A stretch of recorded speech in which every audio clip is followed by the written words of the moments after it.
Conference will now be recorded. Okay, welcome everybody.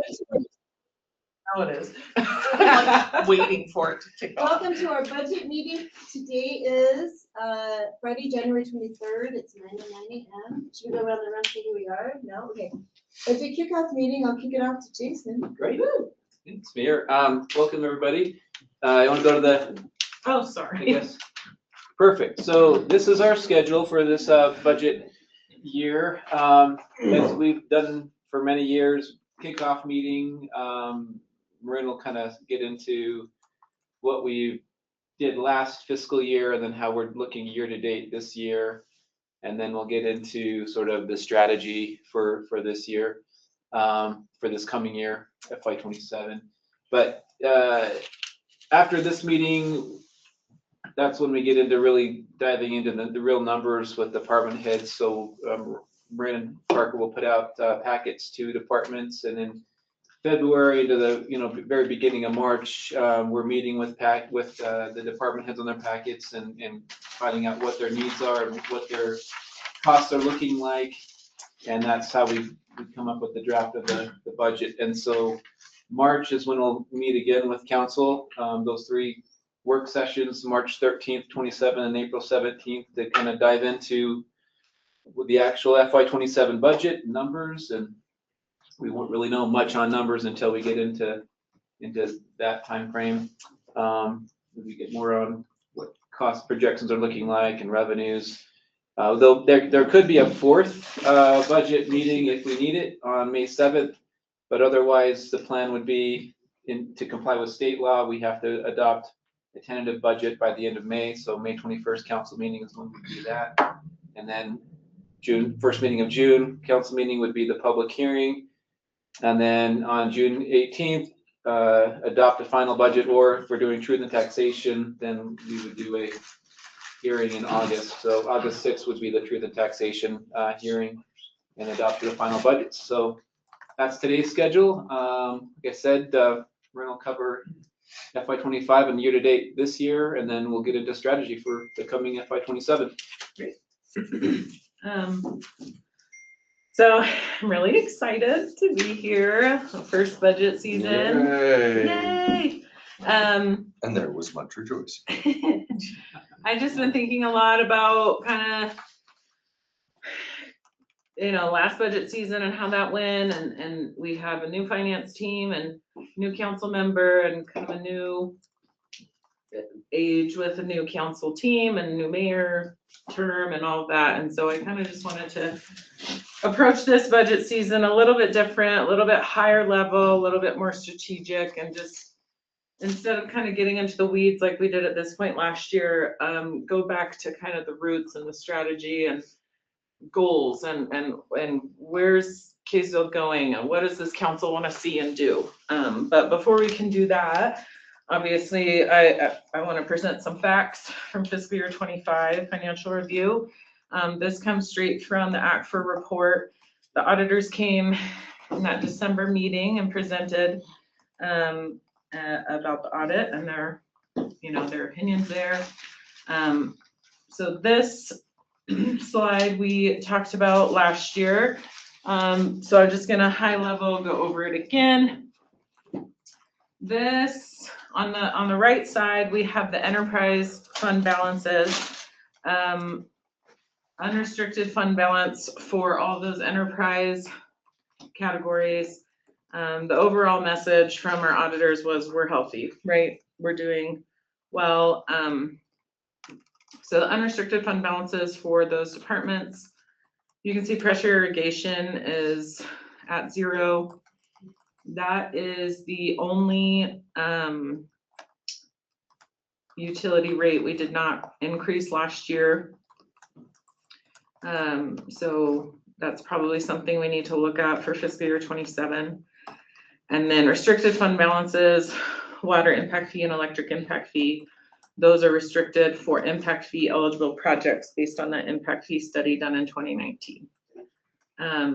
On the right side, the left side, sorry, we have governmental fund balances.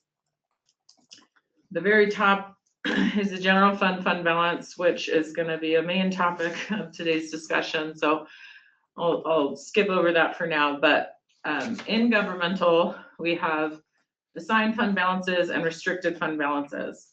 So assigned fund, we have beer tax money, capital projects, redevelopment, and debt service. Those monies have been assigned for specific projects or purposes. And then restricted fund balances, again, mainly impact fees that can only be used for impact fee eligible projects. Your library endowment, perpetual cemetery, ramp projects, road projects. So any questions on this page? Anything? I know it's a lot to digest, but we can kind of sit in silence if we want. Just a refresher, the road impact fee, why is that 0? Remind me.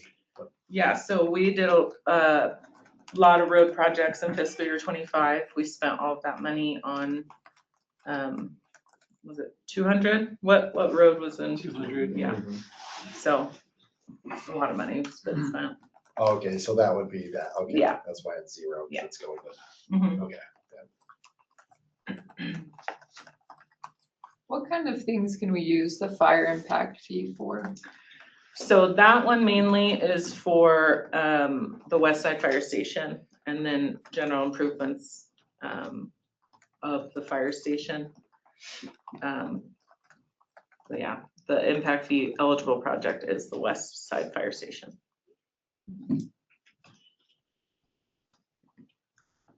So follow-up question, and I understand generally how we get impact fees. How are they divided between park, police, fire, and road? Is it just calculated at the time we get it from the developer, or? It's very specific, so it's very specific when they pay. Okay. Yeah, So like when they put in a project, we figure out, this is gonna impact parks this much, this is gonna impact the police force this much, and that's just how it gets allocated. yeah, so then when they come to pay, they'll see they're paying this much in parks and this much in fire.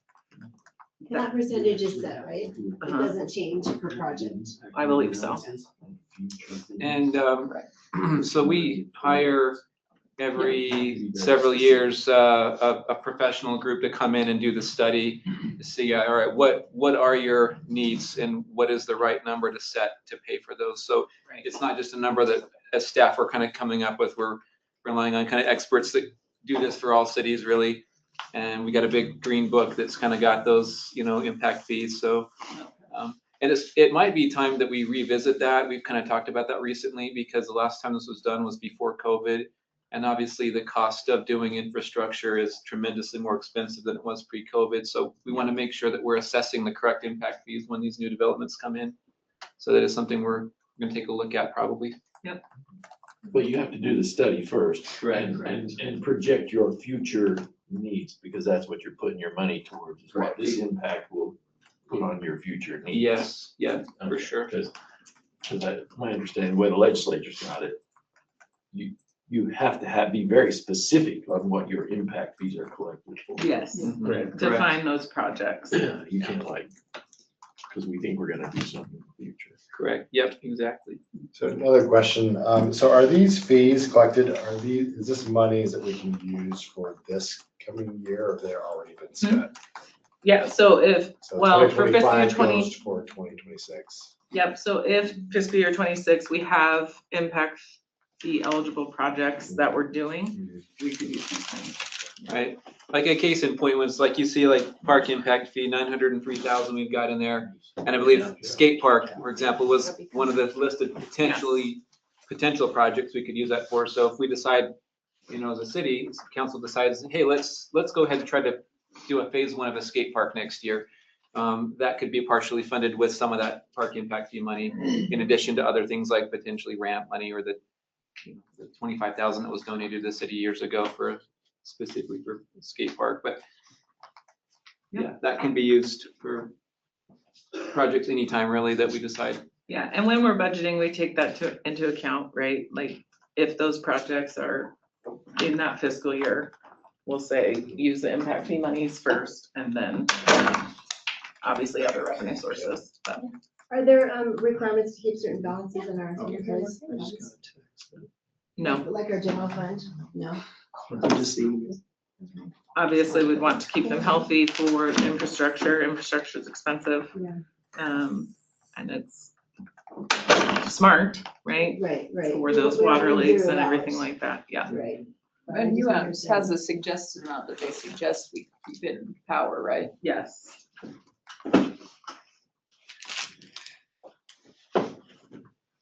Okay. Great, okay, so, here's, general fund balance change.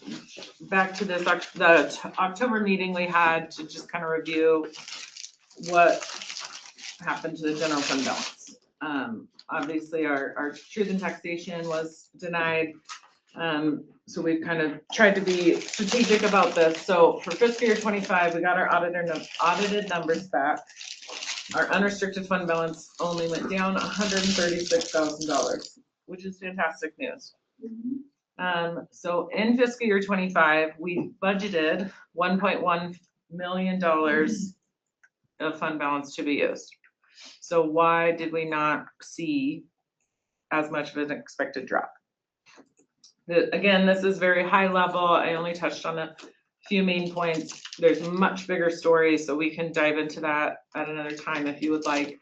But I just wanted to point out kind of the biggest pieces. So first of all, revenue. We saw more interest revenue than we budgeted for, $235,000 more. Interest rates have been higher. We've seen that for the past few years, which is fantastic. I did want to point out that in 2024, the PTIF interest rate was 5.48%. In 2025, at the end of December, it was 4.01. It went down. And our PTIF balance is down $12 million from 2024, just because of all the road projects we've been doing. So my point in pointing that out is we can't just keep banking on interest revenue. Right. Not only is the interest rate down, but our cash balance is down. So we're definitely not earning as much. Remind me what PTIF stands for. The Public Finance Treasury Fund, or It's a- Public Treasury Investment Fund, sorry. Would it be called a bond? Not a bond, Big savings. trust or a bond? Is it just called a Just a big savings. savings Yeah, account? it's like a big savings account. Yeah. that's right. There was You can more. you can only enter it if you're part of the government. Right, Yeah. specifically set up for local government. Public treasury, yeah. Other revenues were lower than expected. Building, which shouldn't be a surprise, building is down and has been down for a few years, but not terribly. But that's kind of the revenue story there. And then expenses. We saw our departments being very fiscally responsible. $813,000 of our general fund budget across all our general fund departments were spent. And then I kind of broke that out. So we talked about this in that October meeting about employee benefits was kind of the biggest piece of that pie. The budget strategy in the past had been for all full-time employees, we were budgeting family plans, family health insurance plans. So the most expensive, that's kind of a very aggressive, pretty common strategy because we never know if people have life events or if, we have turnover, what the new hire will need as they come on. So it's pretty common that we budget that way. We have talked about kind of budgeting closer to actual for fiscal year 27 instead of family plan for all employees. This audit season in fiscal year 25, we moved some, the auditors suggested prepaid expenses for July 4th. So July 4th is obviously in the new fiscal year, but to prepare for July 4th, we are spending money in May, June for that event. So we're able to recognize those expenses and accrue them forward to the correct fiscal year. So instead of that 34,000 being recognized in fiscal year 25, it's recognized in fiscal year 26 because that's when the event happened. $100,000 in public works salaries and salt budget wasn't spent. Fiscal year 25, there was a slow snow plowing year. We're seeing that again this year. So that those overtime hours that are budgeted and the salt budget just wasn't spent. That's something that, I mean, strategically staff would recommend we're not gonna cut, right? We need to Yeah, plan. right. We don't know what Utah weather's gonna be. So it's better to plan for those snow years. When every time it snows, it just like ka-ching, like you just hear that Correct. money, because it's all those people on overtime, So we don't driving have those to, expensive trucks, getting fixed and salt. Right, we didn't have to buy the salt already, right? I know we have a bunch of salt, but. right. Yeah, one thing I love about Utah compared to Missouri is we can buy our salt when we Just need store it. Yeah.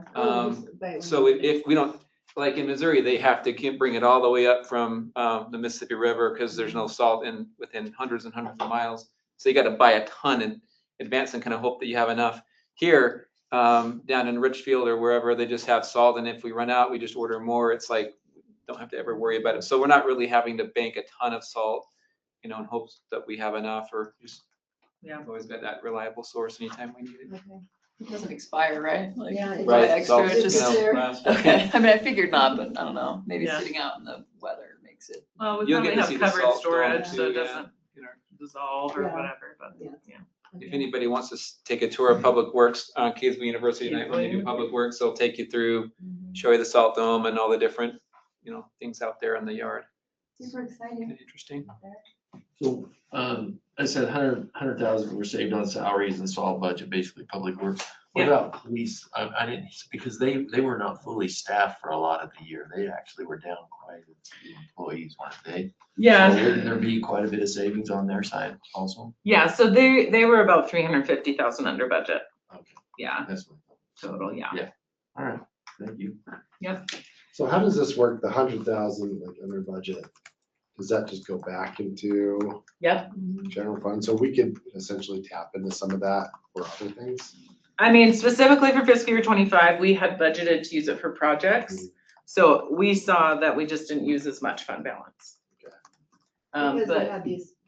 right, extra- we have projects that we've had budgeted fund balance for. But if we didn't have budget fund balance, yes, that would have just gone right back in. Okay.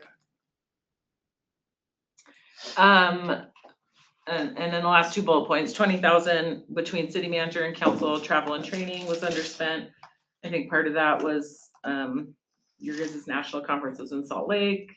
I think Jason didn't go to his national conference. There's a few things there. And then the ambulance delivery is delayed till fiscal year 26, so that first lease payment wasn't due. This might be as good a time as any, but I don't think the council normally goes to NLC. And did people find that valuable? I mean, did you find this year's conference valuable? I think So, what we've like- done in the past is just figured one NLC trip per new council. Okay. So you have the experience, because it's pretty cool to go back to DC. Yeah, I think once every. Yeah, once every 4 or years. so. Oh, no, wait a minute. I didn't realize that. So NLC is in DC. Yeah. I thought it moved around the city to different, like It's Salt Lake this year, but that It's was, usually in DC. This year, I don't know why it was Cause they have Okay. smaller smaller. conferences at different. Yeah, I think they do it every year. We in the just did it this city. year because it was here. okay, so this year, they called like NLC Summit. So is that like Yeah. different than the Yeah. NLC? Yeah, Conference? Okay, But the I- big conference. kind of like Been the before. April, fall meetings, one's always in DC. Yeah, gotcha. that's true. Okay. But it is neat as a council. It was fun. I think it's really team building and it's neat to be able to go out one time a term, I guess, is what we Right. kind of figured. So where Josh hasn't been and had the opportunity, it would be great to be able to go I next don't year. think Abby's gone either. I went, Oh, you went? yeah, We used to go every year. yeah, I went my Prior first to- year. Oh, your first year, that's The right. council did go every year. The time shift And was we nuts. realized I that. put like yeah, 4 to maybe go we to the didn't meeting. need it. Right. When is that meeting in DC? I think it's in October. Is that right? No, No, like March. March, yeah. It's March. It was, yeah, because basically everything with 2020 hit while we were there. Yeah, with that's COVID. true. It's like March 2 months or March next. Remember the no March is handshake? in, this March. That's the last time we went. though, It wasn't is, I think so. Yeah, it is this year, this March. So we'll find out other cities that are planning on it. Yeah, Ken was asking which cities we're going. Clearfield's going, They always can. they always go, and they bring their youth city council to fundraise for it. There's a handful of cities that go every year. Bountiful goes. Bountiful goes. It's really good team building. It's good. It's a good experience, I think, when somebody. I felt like the biggest benefit was team building. I didn't necessarily feel like the meetings were Yeah, the it's. world's most beneficial meetings. I mean, they were helpful because I was We were new, there when but President, was it Biden was there? Mm. Yeah, President Biden, or Oh, Vice President yeah. Biden was there. Vice President, we had Cool. Nancy Pelosi. We had one Nancy time. Pelosi, so it's very. Left. oh, yeah, she was there. She spoke, yeah. But maybe it will be more right. Maybe it would be, I mean, This this would administration. be probably be fun to go to. I It was mean, the for some of us. First time the president spoke in public after COVID. Yeah. Yeah. Wow. Yeah. Was he president then? He was Yeah. president. Yeah, that's right. So I put, yeah, When would we need to decide? I think we This year. would need to decide yesterday. I mean, this year is already budgeted not to go, right? Or is it? I don't I know. thought it was always. Did we in I budget? there. don't remember. I can get you an I didn't- answer. Did not realize that was. I'll look at your budget and give you an answer. I'll tell you, I won't be able to come. So just don't even bother with me. National. So that'll be Or if you wanna savings. pull up I'd rather have. the budget and data see how one much than is in that. there. I'll be honest. It's in March. That's such a great question, Mike, or point. Wait, what did Mike say? 'Cause Oh, Mike, like there, so when we're looking at like, I think it's such a good, and I hate to go too far off the tangent, Marin. Like we are so like on the edge of like trying like, where can we cut here and there? And I think staff feels the same way sometimes, like, you know what, I don't care about that, but I do care about this, you know? And like to your point, like, hey, I'd rather have a data line for my iPad so I can do my council work than spend, you know, 5,000 sending me to Can, DC. can we get that, a data line for our iPads? Well, and that's another thing, I guess, is We've never done that before, right? we've Well, I've never been- done it I'll be citywide. honest, I've had one since I very first started on council. It's just Right. because Shane said, I said to Shane, I said, I can't do anything you want me to do because I'm not by Wi-Fi. I'm never by anything. Thanks And for so telling us. Shane gave me a data line 2 weeks after, and I've always had it. He never. I mean, you can't dial on the phone, or it's not like Yeah, you yeah, use but it it's as a just phone. the internet. But it's because I'm always, and I've had access going down I-15 with it. I've done some of that. I've had access Okay. everywhere I go, as long as there's I a didn't know a that. tower somewhere. You are special, Mike. I agree with. And You're special. I That's more can't practical. believe, because That would be even nice trying to to have. hook to the Wi-Fi on this the first few times, Yeah, in this building it was wouldn't work. almost impossible. Yeah. Yeah, that was a nightmare. And if there's anything that I've found worthwhile, It's the data I mean, plan. this is the data plan for that thing right there. Okay, well, that's a good discussion to have, because I didn't know we even offered.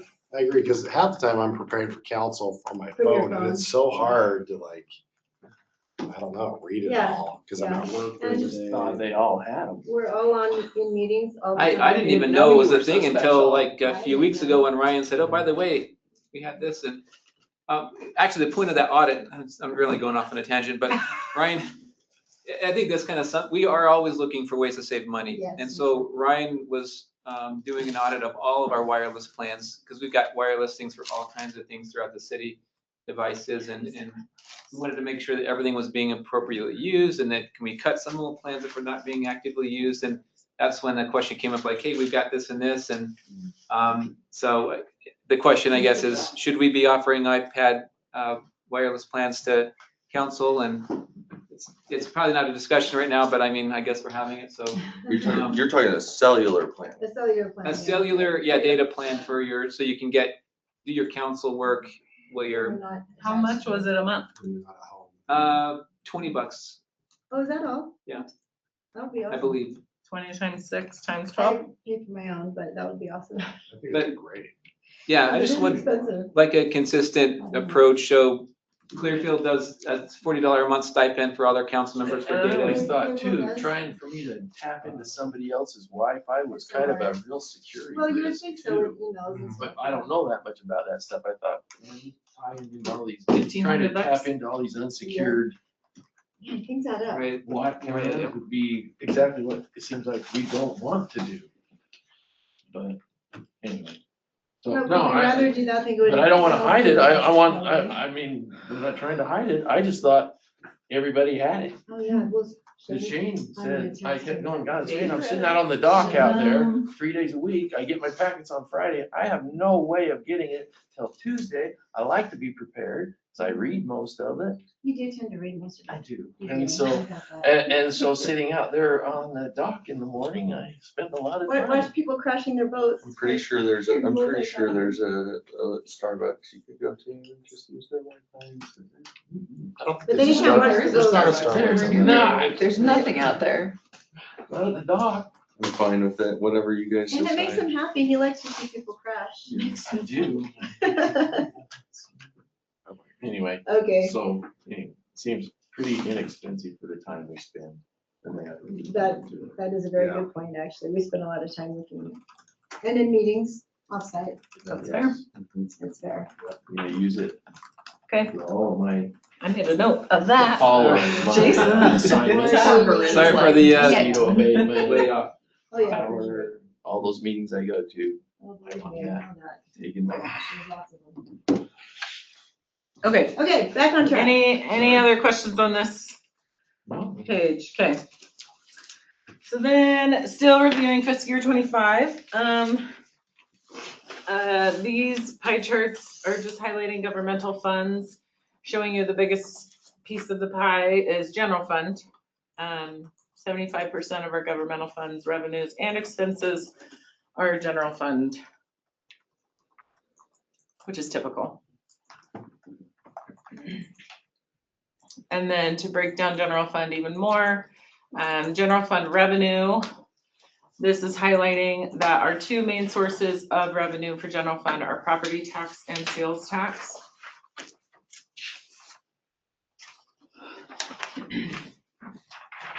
And then our expenditures, public safety, which is how we want it to be, right? And then fire department's 19%, police department's 32%. So just a kind of a note here. So the legislature is considering dropping property tax from, I think, 55% to 40%. Yeah. Are we kind of tracking that and how that will impact? That may be good to track, because that might probably impact our city. I will tell you, I was in a board meeting yesterday for the league, and different cities have that dollar amount. It's $1.5 million to $2 million. It's huge. It's a big amount. Reducing the property tax to 40% for homes and 60% for businesses and commercial use. well, they're talking about commercial. They don't have a reduction now. Well, no, they're saying instead of getting Pushing it. 100% of what we would normally get, we would only get 40%. Right. And then the other, I think they'd push it to it would commercial. be commercial that would bear the difference, bigger burden but of I don't businesses. think- Yeah, okay, all right. Because right now we get a 55%, 45% exemption. They want to move it to 65%. Yeah, 65. Yeah. Is that And then gas tax as well, so that's gonna. Which is hard on probably drop businesses as potentially. well. Yeah. So businesses are taxed at 100%, correct? On their property tax. That's my understanding. Yeah, there's no reduction there. So if they do another 20% for residential, which they're saying you cannot change your certified tax rate to make that up, Yeah, you can't. and so you immediately will lose 20% of your budget off property tax. And they're saying, and in return, businesses would have to make it up almost, and we don't have a big business. Right. community. But that law would not go into effect until It would be next year, sunsetted. right? No, I believe it would July. Oh, really? Well, that was my understanding. But maybe not. Okay. I don't know when, but that bill's still, that one, That was getting some pushback because the business community. I think it disproportionately, definitely disproportionately affects cities. I mean, cities that have a really large commercial, they're not gonna have much of a problem with it, No, but but we would, for business sure. communities like ours. Yeah. I appreciate what they're trying to do for residents. I just think they need to I do too, but put the whole piece together before they do it. yeah, There are some exemptions. there are some. apparently when truth and taxation came in the eighties, correct me if I'm wrong, Tammy, it was only like 20%. Tammy was 12. You're You know the only what? one that You're knows She was the at the age. same- she was at the same meeting I was at with the Oh, old guy okay. talking. Oh, you're saying correct me because she was there. I I got was you. there. But In the we did go to a meeting, meeting, not- we did go to a viewing last night that Barry brought me. We are getting older. Sorry. Okay, and then to touch on enterprise funds, operating performance for fiscal year 25. 4 of our 6 enterprise funds saw operating losses. If you remember, for fiscal year 26, we did raise rates for funds, for all rates except for pressure irrigation. Most of those were passed through. Water and electric were strategic based on the Waterworth model. So this should level out better for fiscal year 26. But fiscal year 27, we'll still want to look at that Waterworth model, be strategic, talk about pressure irrigation and kind of where we want to go. When do we see those? When do we see the fiscal year 26 numbers? Officially, probably December. Because we're working on 27 right now, right? Yes, Right, yeah. So- We've already raised rates for Because electricity. we did Yep, raise. yep. That should not. see where it Correct. goes. Yep, We don't know. You said what month? April? Or, December. We'll get the audited numbers. But year to date, we'll cover that next, but just high level, year to date, we are tracking that and it's definitely leveling out. okay.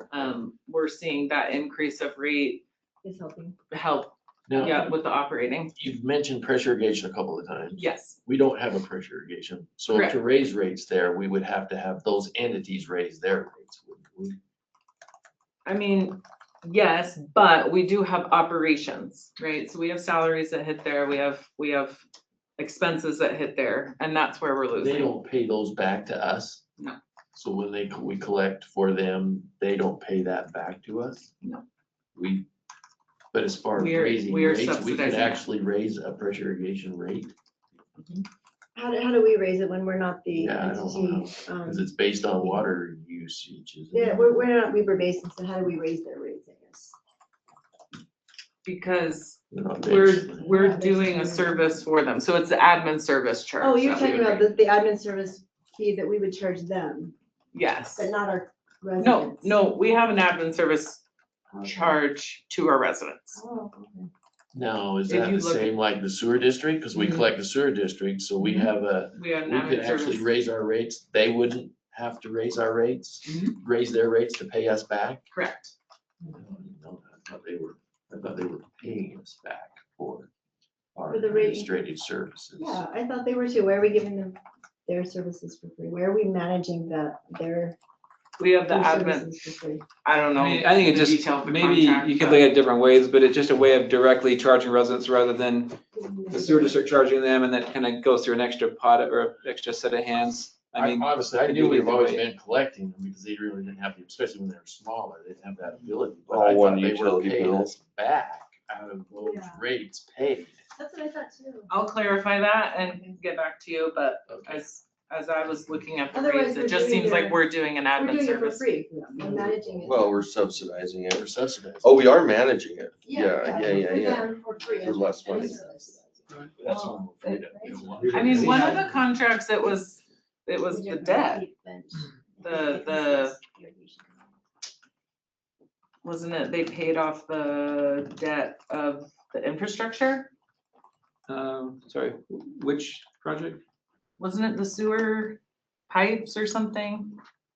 I'm not gonna speak to it. I'll Yeah, research It was more. the pressure, it was Davis Weber took over our pressure irrigation when the city did put it in. They took over that debt and bond. Correct. But my understanding was though, the administrative services that we did collecting the money, they paid us back for that because they're the ones that set the rate that for us to collect. It might be good to see how, Yeah, let's. you know, I think it's good if like we were the only city that was doing it that way, then I know it's like change that. But if it's like, no, that's how every city operates, then we wouldn't want to probably be the odd person out, then they'd have to kind of redo it for everybody. And I think John says it best, we don't wanna be the ones that are subsidizing the Pressure Irrigation Company. If we're not collecting enough, then Right, we need to raise that right. for that point and say that's because administrating their stuff is costing I mean- us more than they're paying us back. We'll be sure that that's not happening, but if it is, like if they're charging Farmington, a certain rate and we're charging that's the same rate, but Farmington's not having to do this extra admin Right, cost, then yeah, that's definitely something we need to fix. yeah, let me. We'll check to make sure that's study not the contract case. more, Yeah.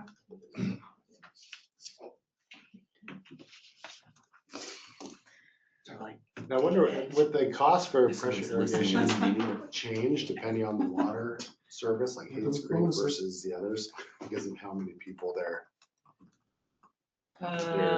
sending water to? I'm just curious if it wouldn't be like straight across the board for every resident. How would be Every That's a good question. I, that percentage? yeah, probably. Just see what you The have. water bill, at least with Hayes Just Creek, two. man, it's so much money right now. It's increased like $100 in the last 2 years. It's all meters. Yeah. Well, and they're gonna start charging for usage, so we're gonna have to figure out how to do that too. The next page, is that what you just said? So now, Oh, I Yes, thought- yeah, I next thought- page. Poor Miranda. Thanks for putting up with us, Miranda. any questions on fiscal year 25? High level snapshot. We're doing great. It's great.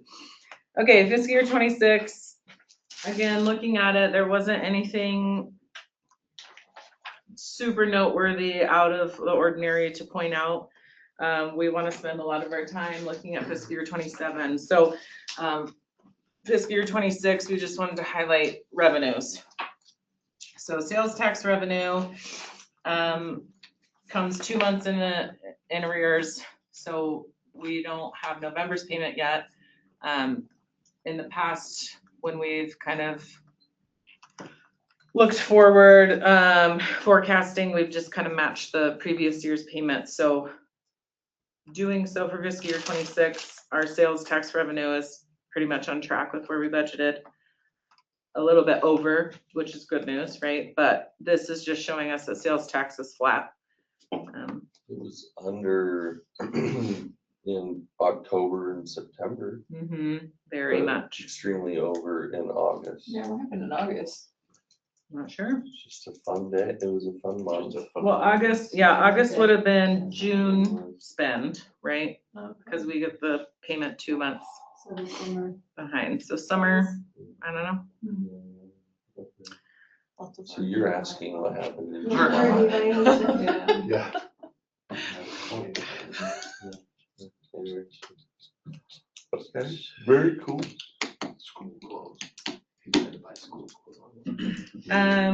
This next chart is updated to show the 2025 calendar year 2025 property tax rates. So this includes our truth and taxation denial and where we ended up with the 0.001455. If our truth and taxation would have gone through, we would have been between Syracuse and Centerville. Syracuse and Centerville, okay. But then we don't know where everybody that's else would have been. great so point. That might have rearranged some. Great things. point. Yeah, I mean, That's Because basically. yeah, some I other think cities might have Clinton. gone up too.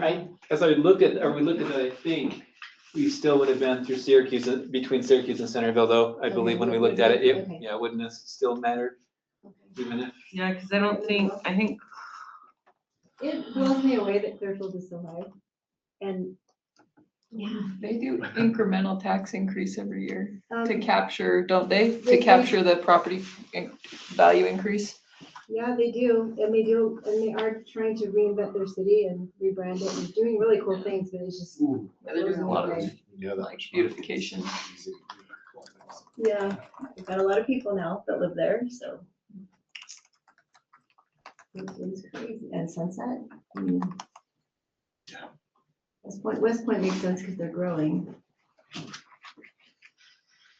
Anyway, It's interesting, I think if you look at the bottom, Layton Bountiful, North Salt Lake, Farmington, kind of all high commercial areas. Commercial, that's what I was They're gonna getting say. a pretty healthy dose of retail sales tax. Yeah, for sure.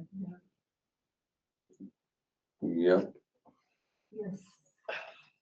Say it. No, I'm just saying, believe it or not, our sales tax is comparable to Farmington's. It's crazy. You asked them when I told you you didn't believe me, and you asked them and they went. I don't know if I believe you. I Explain was that. surprised. Well, because they don't get all of it. They don't get to keep all of that sales tax for themselves. So theirs is about $8 million. Why is that? Reallocated, just for fairness, For because. of, like, 26,000 residents though, to smaller cities, per so they're getting less, per capita it might be a little different. Yeah. We're 34,000, they're 26. Station Park and all that, just, but it's mind boggling. They collect about 8 million. They- Over 8 million. I think I was talking to him though, like, and I think they must get different types of collections for different things though, because they built those new roads with like all with tax Sorry. collected dollars, so, Is it county tax money They that's happening? do, they do get a lot of county money yeah. also. And in a couple years, it'll change because once their buildings, all the commercial area goes out, Yeah, then they'll kill us. yeah. in terms of that. They build a lot of that stuff with RDA funds. Yeah. Yeah. Without any issues, so we just need to think about that. And this next chart just shows our tax rate over the years. So we currently in 2025 are lower than where we were back in 2013.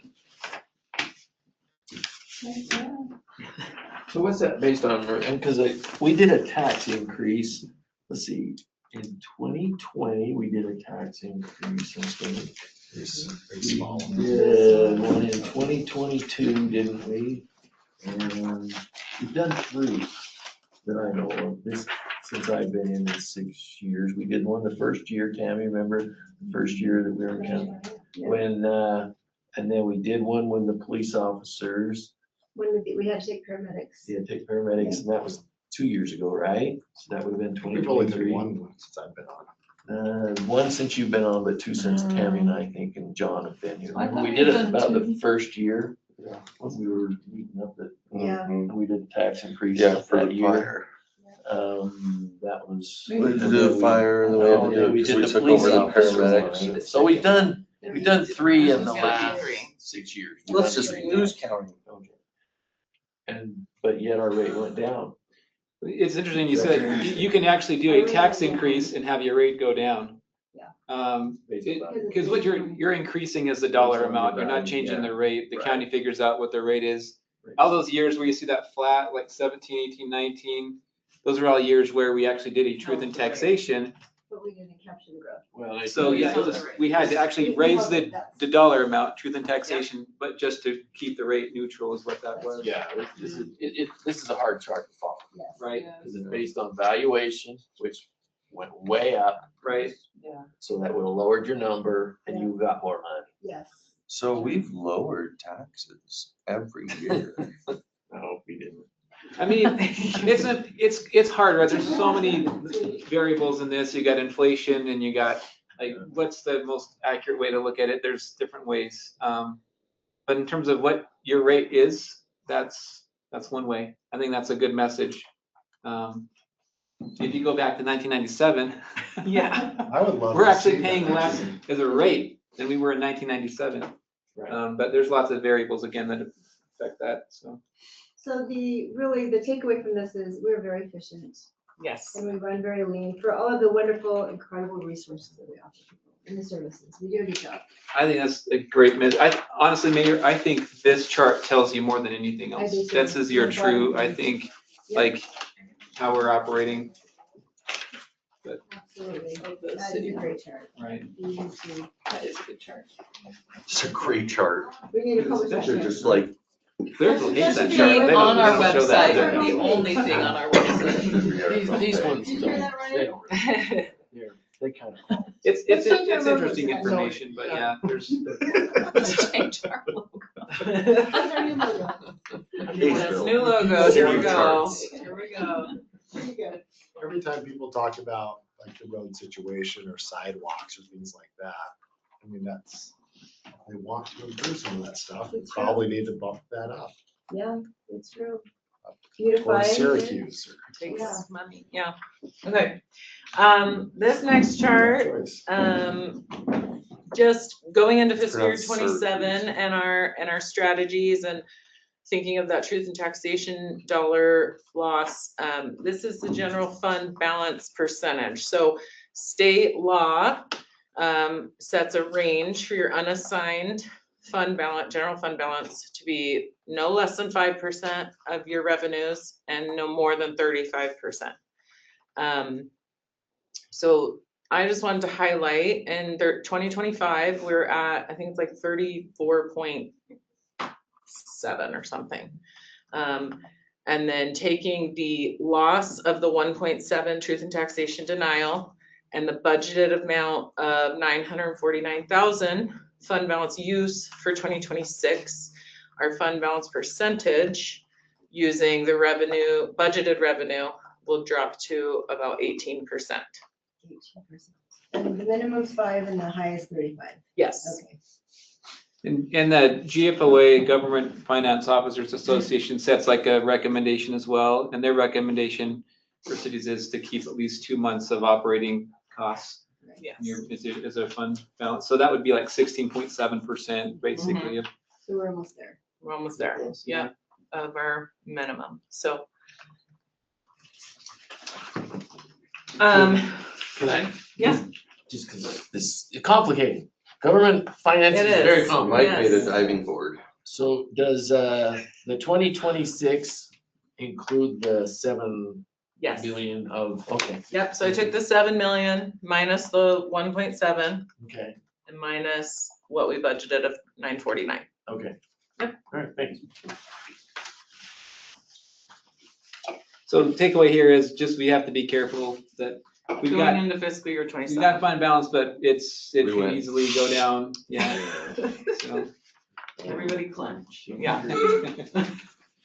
And then just a reminder of what that truth and taxation was funding. These were ongoing operational, very strategic choices that we made for fiscal year 26.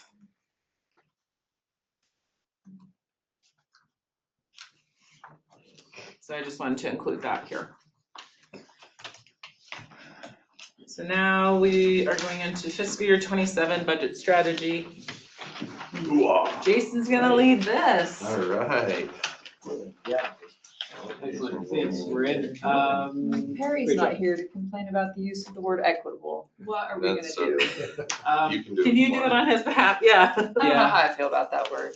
I mean, Okay. I think it was before it got Just a little kidding. different political connotation. This mission statement is very old, but I think what that meant was, like, we want to be sure that if we're gonna fix somebody's road, that it's not a political decision, it's based on, We need to take a break, sorry. oh yeah, do we You need to just take a stepped break? right. Anyone You wanna? just stepped out, so. So, anyway, we're trying to make decisions based on objective data and, I think you maybe just went to go to, no, there's a tree there. Okay, just real quick, what is everybody's vote? 5-minute break? 5-minute break. All right, 5 minutes.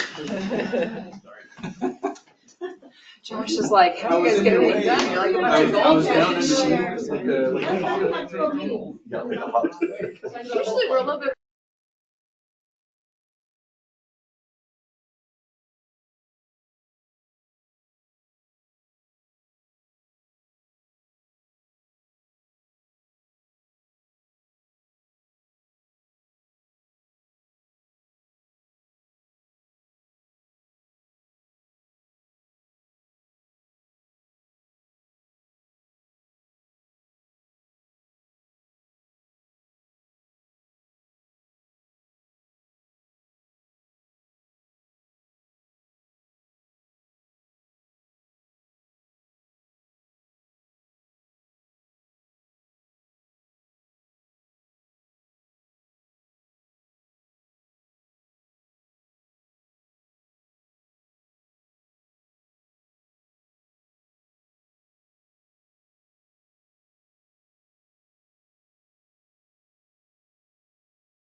Back in Is it session. back? Yeah. All right. Yeah, so mission statement, I think this is always good. I don't love the wordiness of it, but I think the emphasis on, we're trying to make life better. We're not just present, but future. We're thinking about this. I think the future quality of life is also good to think about when we're looking at infrastructure investments and things. Not to paint ourselves into a corner in the future, or put future residents or council into a pickle with investing in future infrastructure, things like that. And then equitable, I don't love that word either, but effective, efficient, and we're trying to make sure we're thinking objectively about how we invest, not just, appearing like we're being playing favorites with one part of the city or another. So anyway, next slide. Well, and I'll say further on kind of the overall strategy. So we don't have numbers yet, like we were talking about earlier. We'll be putting out packets, finance will, to departments next month, and we'll be getting more numbers in coming weeks and months with revenues and expenditures. But as we get those numbers and we start to prepare a draft of the budget for council, we thought it'd be good to kind of hit on high level, what is the strategy? What are the priorities of the council as we work on this as staff and bring something back to you, in a couple months from now. And so for many, many years, we've had 3 objectives in our budget mission and objective statement. And so one is about operations, and that objective is managing the use of city assets and resources for cost-effective and efficient delivery of services and maintain the expected level of service. So as we look at these orange boxes are kind of what we put together as talking points for council, like in terms of give us your thoughts and feedback on, are we on point with the way we want to approach the budget this year? And so one of those things upper left corner is healthy fund balance. We talked about that a second ago, but we can't go more than 35%. For the last number of years, we've been around close to 35 because we want to be conservative for when those unexpected things happen. But we also want to not go too low where we're getting into a dangerous situation. And so that's something we want to keep in mind. I think, a lot will determine how we approach this year with the state's legislation. If all of a sudden they say 5% cap, we might not have any other option but to say, we got to go into a lot more fund balance than we otherwise would feel comfortable with, just to keep things afloat. Sure. But anyway, that's just something we keep in mind. And then the next square over there, ongoing expenses covered by revenue. To me, that has a lot to do with when we get into the water worth models with the enterprise funds. We don't want to be subsidizing residents' rates for power and water, things like that. We want to make sure that the rates that we're bringing in, the revenue is covering the cost of providing power. And that's part of getting into, like, we don't want to paint ourselves into a corner or put a future council into a pickle if we've not been charging enough to have a sustainable budget. Then keep up with inflation, and that was already hit on as well, just making sure we're every year we don't do truth on taxation, we're basically in a way underfunding things because our costs go up to provide services. Everything we do as a city is going up with inflation, so we should try to make sure that we're keeping up, not digging ourselves into a hole. And I know that's a challenging thing in terms of not putting too much on residents, but making sure we're being responsible and providing the expected level of service that they have.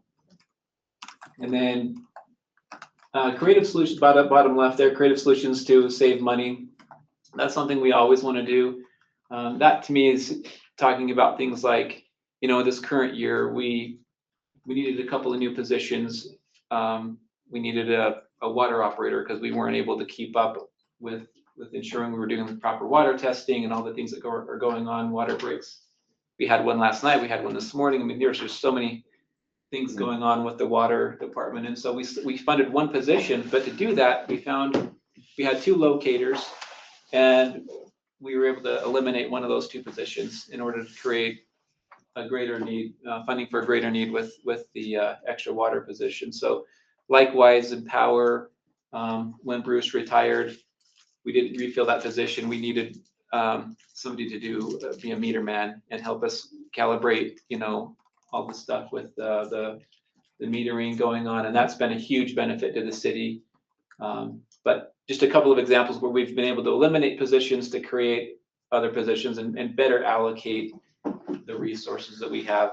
And we continue to do that. We'll do that this year as well. We're taking a really hard look at opportunities to save money, whether that's through personnel or other ways. For example, this week Marin's been working on looking at fleet services. We have our own mechanics right now, but is there a better way to manage our fleet? Should we be buying our own vehicles, or is there a more efficient way where we lease vehicles rather than buy? There might be, but we're always looking at opportunities to be creative and save money. The next square there is tangible cities enhancement. So when we had strategic planning sessions with the council, something I've heard a couple of times is the council wants something like, hey, show that we've accomplished something. And a lot of times that is something tangible, like, the gymnasium, or we want to improve sidewalks, or the entrance to the city, make it look nicer, things like that. So that's something we're keeping in mind as we approach the budget in the coming year as well. Like, what are those tangible improvements that we're seeing that the residents are getting something for their money? And then last is. Sorry, can I Oh, yes, go back to the mechanics? yes. The leasing program, it wouldn't replace mechanics. Okay, It just would allow them to focus more on maintenance, and it would lower our costs with repairs since we'd be leasing newer vehicles. okay, good clarification. But the mechanics definitely would still exist. I think we always keep in mind that employees are listening to these, they Yes. take great interest in these meetings and will listen to them, as do residents. So we want to make sure that I don't I just misstate wanted to something. clarify So that. thank you for clarifying that. That is not what we're after. But yes, we are always looking at opportunities to, whether it's bringing outside help or, outsource certain things. Like, we looked at, for example, and all those parks people that may be listening years ago, we looked at outsourcing mowing, and we found that was not cost effective.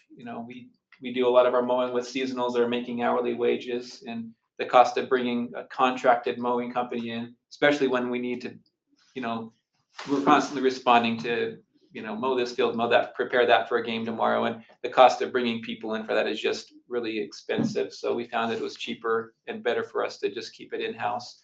But that's just one example of where we're always looking. We continue to do that to see if we're doing things the best way.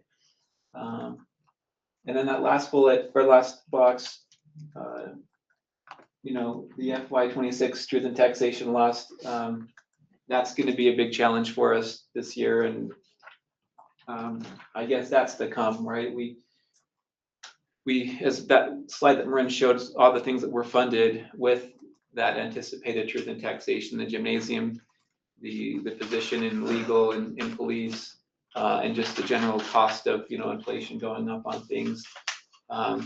We were banking on that truth and taxation. So it's going to be a real challenge for us this year, especially if the state says 5% cap. So we're watching that, obviously. We'll cross that bridge when we get there to see exactly what it means for us. If they don't allow us to have a year to right size some things, it's going to be tricky, but obviously it's on our radar. That's the only purpose of that. But in terms of operations, does anyone have any other comments or thoughts on kind of our approach this year? What the important priorities are? Anything specific you want to see included when we come back?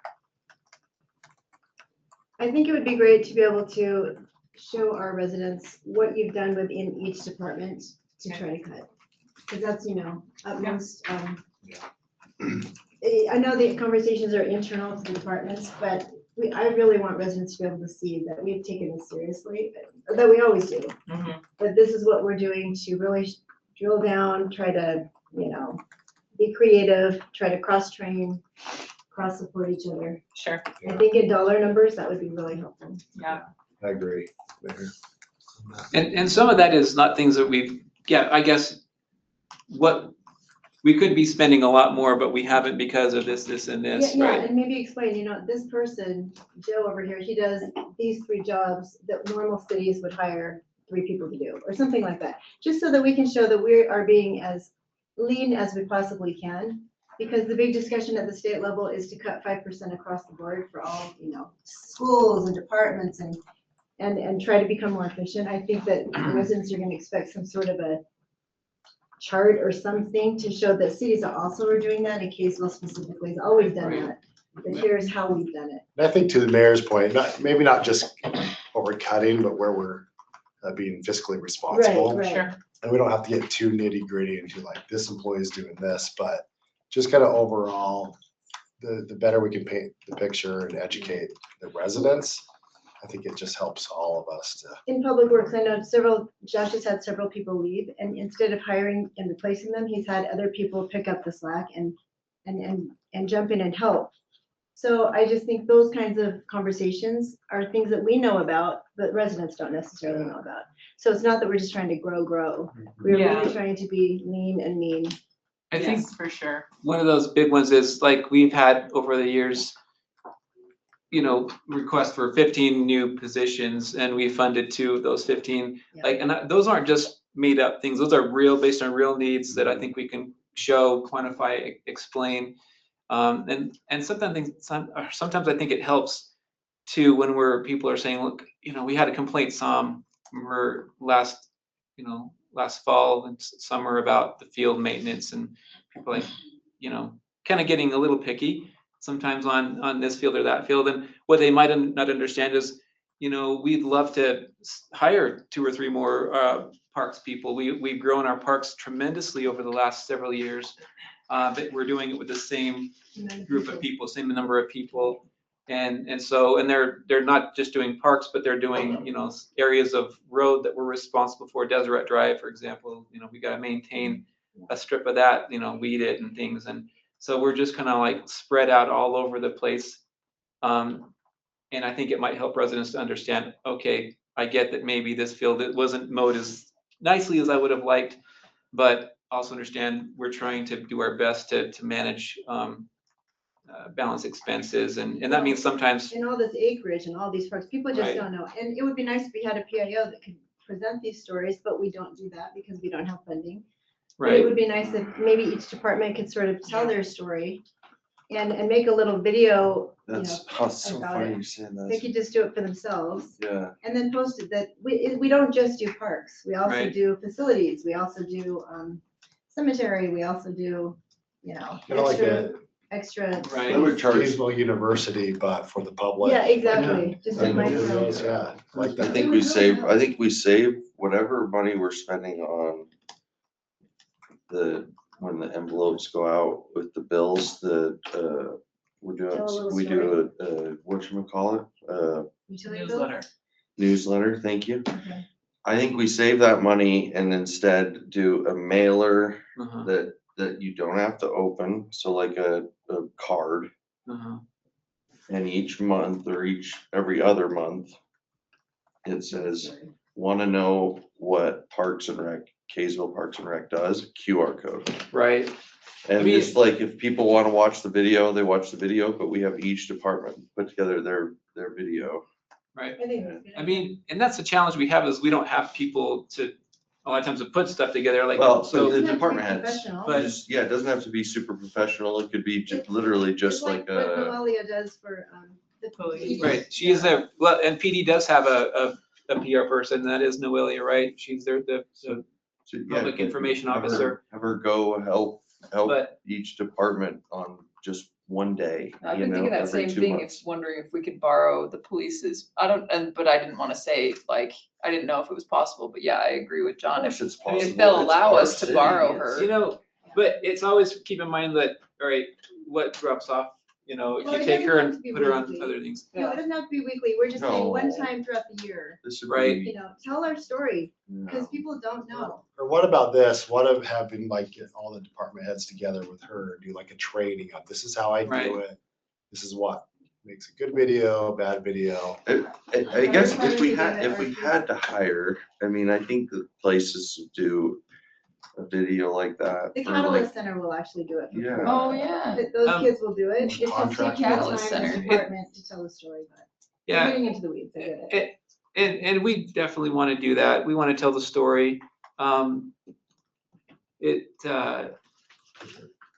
I guess let us think as department heads, how that's best done, if that's, through videos or through newsletter items.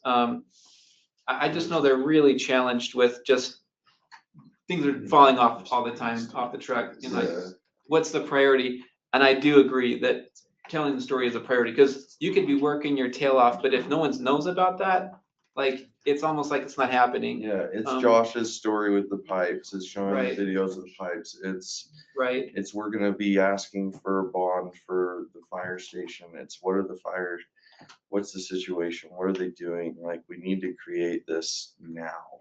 Right. Well, and I'll just add, I don't think that it's like, before I was like, well, we shouldn't, but I think it would be even worth, if we can't come up with anything else, allocating some of the budget for it, because it's not just us trying to be like, oh, look at all the good things we do. Like, so many residents have told me, like, I have no idea what's going on. I wish you would just tell me. Like, it's not, I almost feel like residents would prefer to have, I mean, I know that they would prefer, like, they want that education. They want to know what's going on. It's not just us being like, see, look, we're awesome. You should like us. It's residents saying, we want to be involved. We want to know what's going on. Tell them a big story. Right. You know. Fourth of July parade.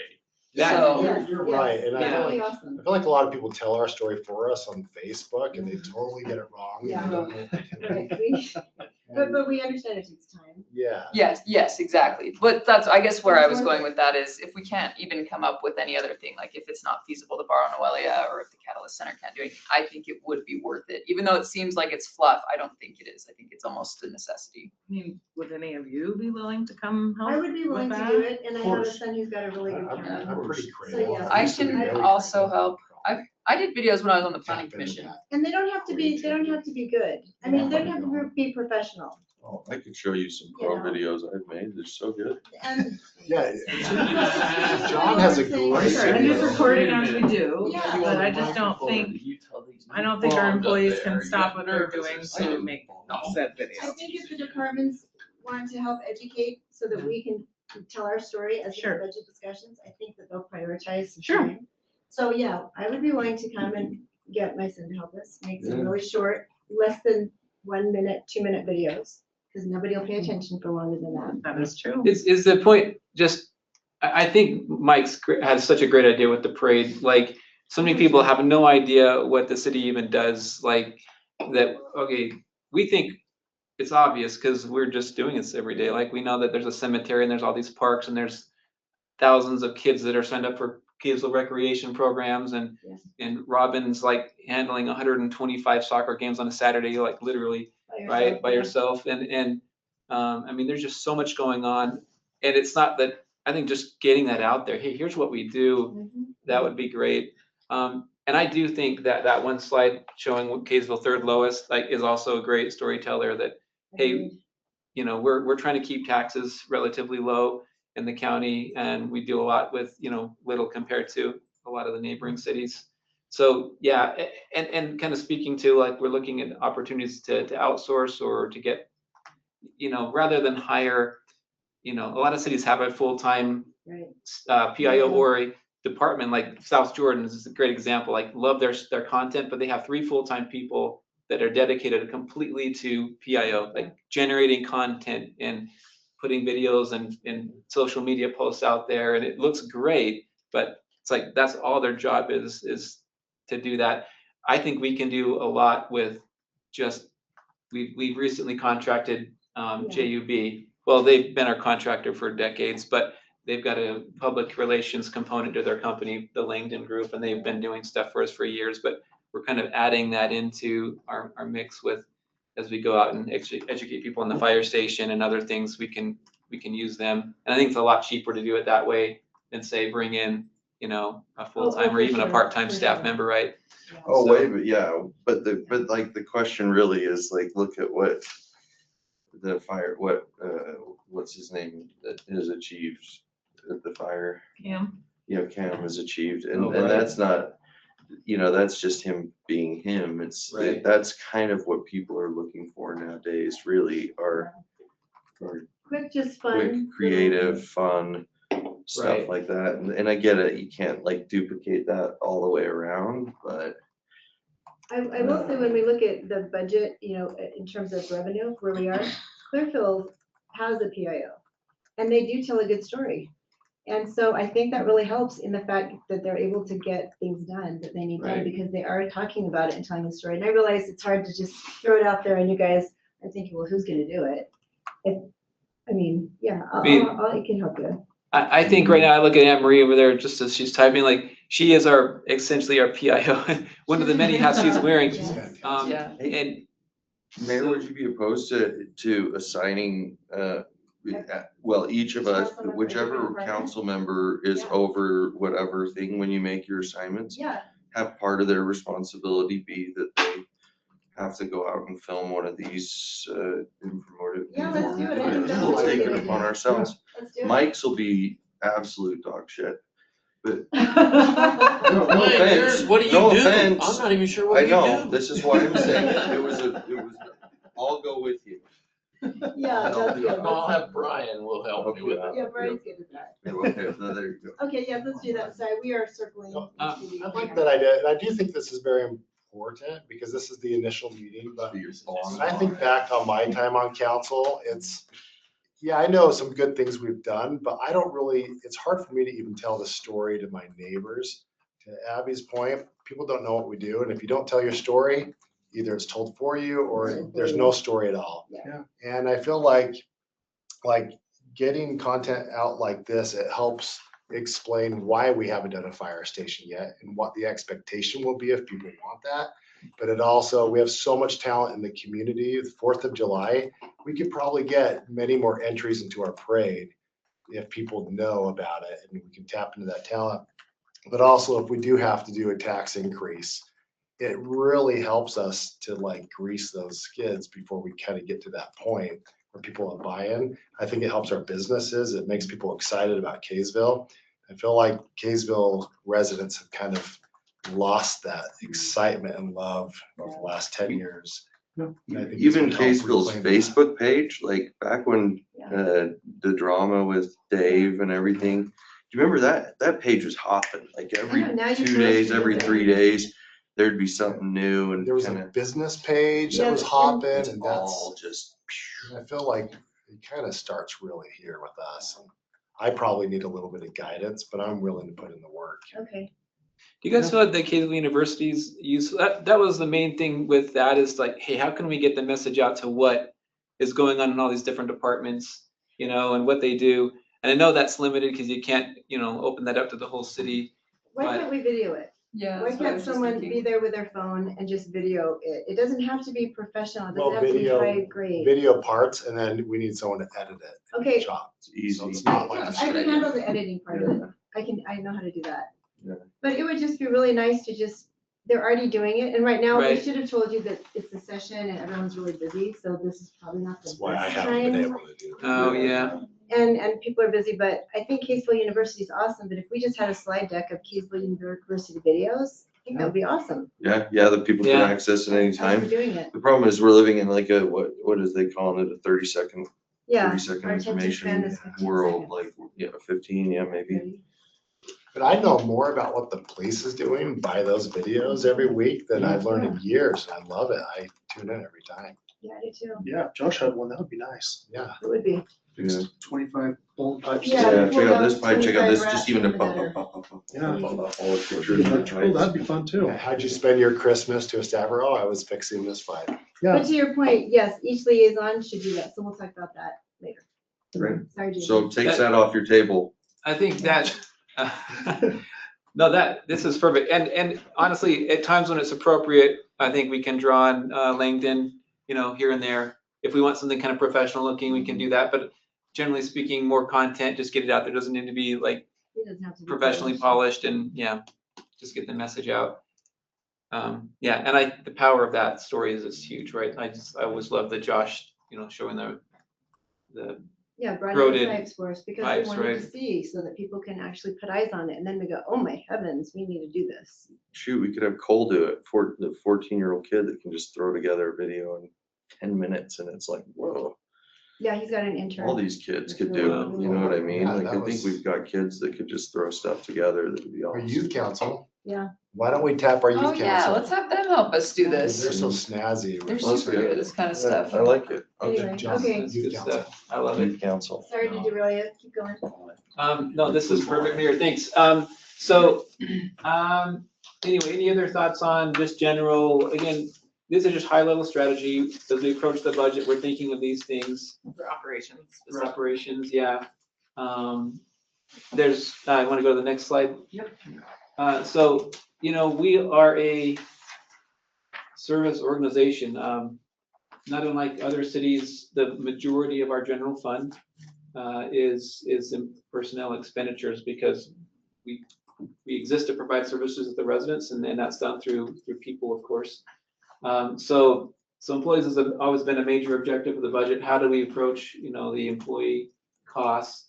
And this is an area where I feel like I could have done a lot better, trying to just make sure we're all on the same page as staff and council.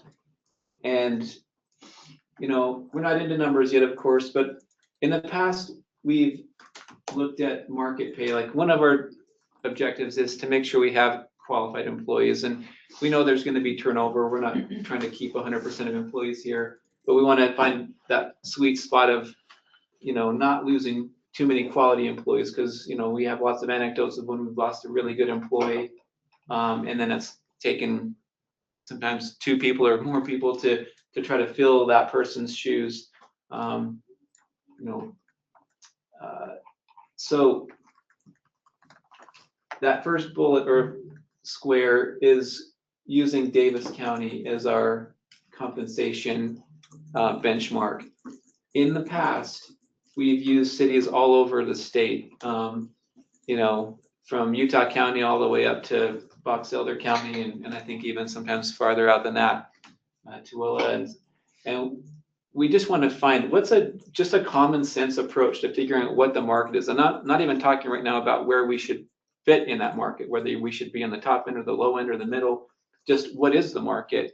And so as we've talked with staff over the last several weeks, not everyone agrees on this. Some people think we should be bringing Salt Lake County and other counties, but I think that just looking at Davis County is going to give us a pretty good snapshot of what the market is for positions.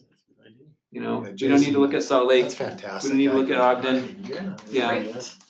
So perfect. London. Yeah, so good. So I think it's good for lots of reasons. Number one, it's our geographically closer, right? So if you're trying to get a snapshot of the market, that makes sense. Yeah. And plus, sometimes it's hard to get that data, and it's not like you can just pull up a quick report. Sometimes you have to actually make calls and go after data. And when you just know it's going to be these 15 cities in Davis County, it's a lot easier to make sure we have that data. Actually makes a lot of sense. Yeah. So Can I just ask a question about that? If we're comparing, like staff compensation, the unique thing, or maybe it's not unique, about the Wasatch Front is that a lot of people can live in Davis County or live elsewhere and work in Salt Lake County or wherever. And I'm not trying to add more work, but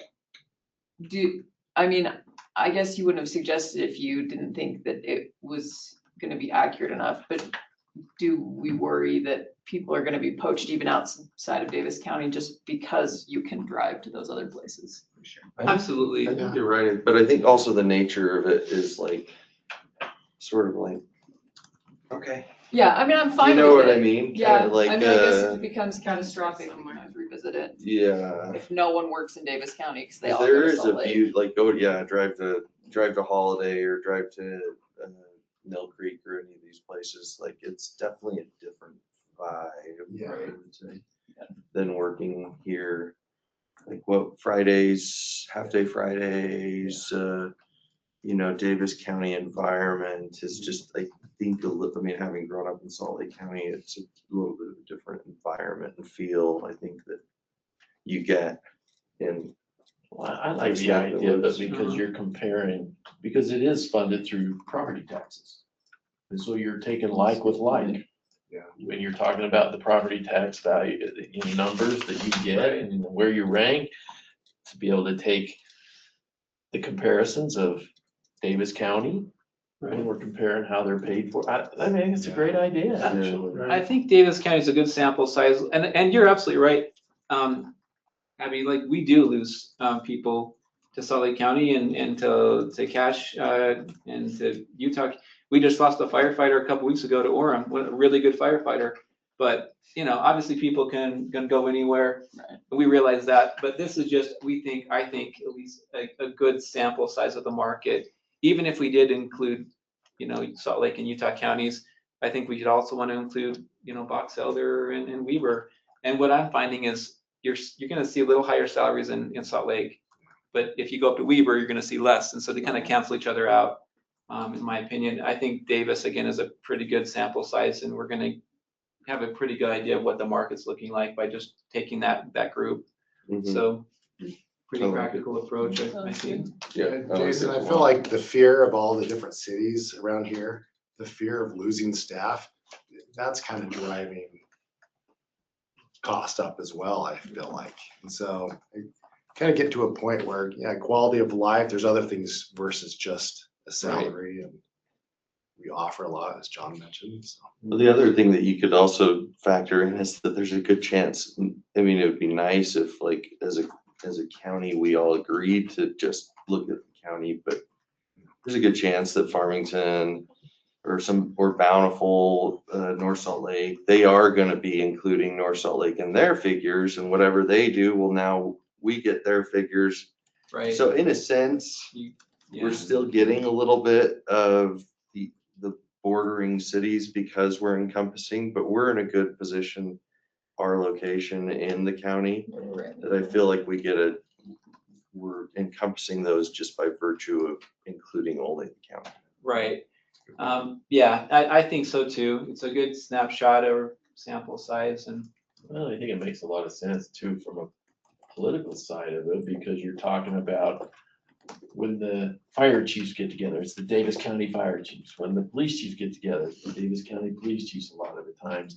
When we go on calls with mutual aid, they're doing the same job, interlinking each other with the city. So when you're talking about the same jobs, then they should be somewhere in the same pay and things like that. And so I think using Davis County makes a lot of sense. cool. Perfect. That's great to hear. I think it's logical. I think we can make a logical like explanation of why we're doing that. If you start bringing in Tooele and Well, it's hard for You us know, to say, like you bring in Drapers. American Fork, right, we have no idea what American Fork sales tax is that they've had for the last, their sales tax might be $18 million a year instead of $8 million.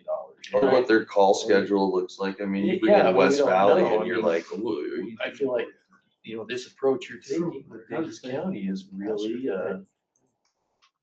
kind of apples to apples, even though Woods Cross might be a smaller city, the right, fire district's the same. Right. And the job is the same. The police officer down there, when he gets called out, it's the same exact patrol police officer job that the Kaysville officer has pretty much. Right. So if you're comparing out in areas.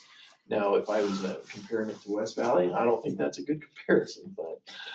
yeah, I don't think we've ever compared ourselves to West Valley, so I don't know why we need to keep bringing it up. No, I We keep just saying think West that Valley, would but be I don't think fun. those numbers have ever been in our data, right? No, yeah, we have. have we? Have Yeah, we? We have. Oh, I think my we bad. have. For police. Yeah. I always But the- assumed that we were but- using comparable cities.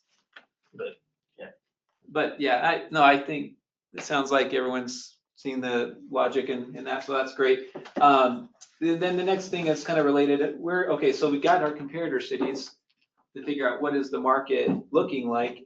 Now it's kind of like, where do we fit in that? Where is our target? And over the last few years, we've kind of said within 5% of average is what we're going for.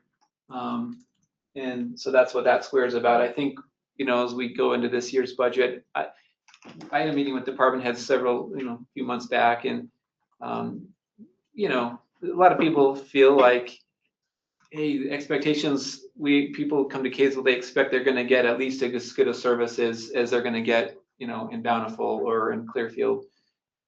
So we should be having as least as good as salaries. Like if we're gonna pay a police officer, they should be making what they would get at least, on average in Clearfield or Bountiful or anywhere else in Davis County, average minimum. So you've heard Chief Erickson say it, but like, tell my guys that where our target is below average, and you can look at that different ways, but that's been our target. I think ideally we'd like to see our salaries over time get closer to the average, so that we can tell our new hires, that we're paying in the middle of the market. Now, is that possible financially? I don't know. That's not what we're discussing today. Like we might say, look, the numbers come in a couple months and we realize, oh, that'd be completely impossible or too expensive to get to, at least in 1 year. And we totally understand that. But I think we're going to approach this year's budget initially as let's just start with getting our comparators right, Davis County, and then we'll continue to kind of go for that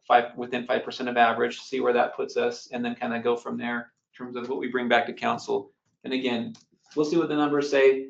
None of this is to commit people to saying, oh, like we have to do this. It's just, this is kind of the general approach that we're going to take.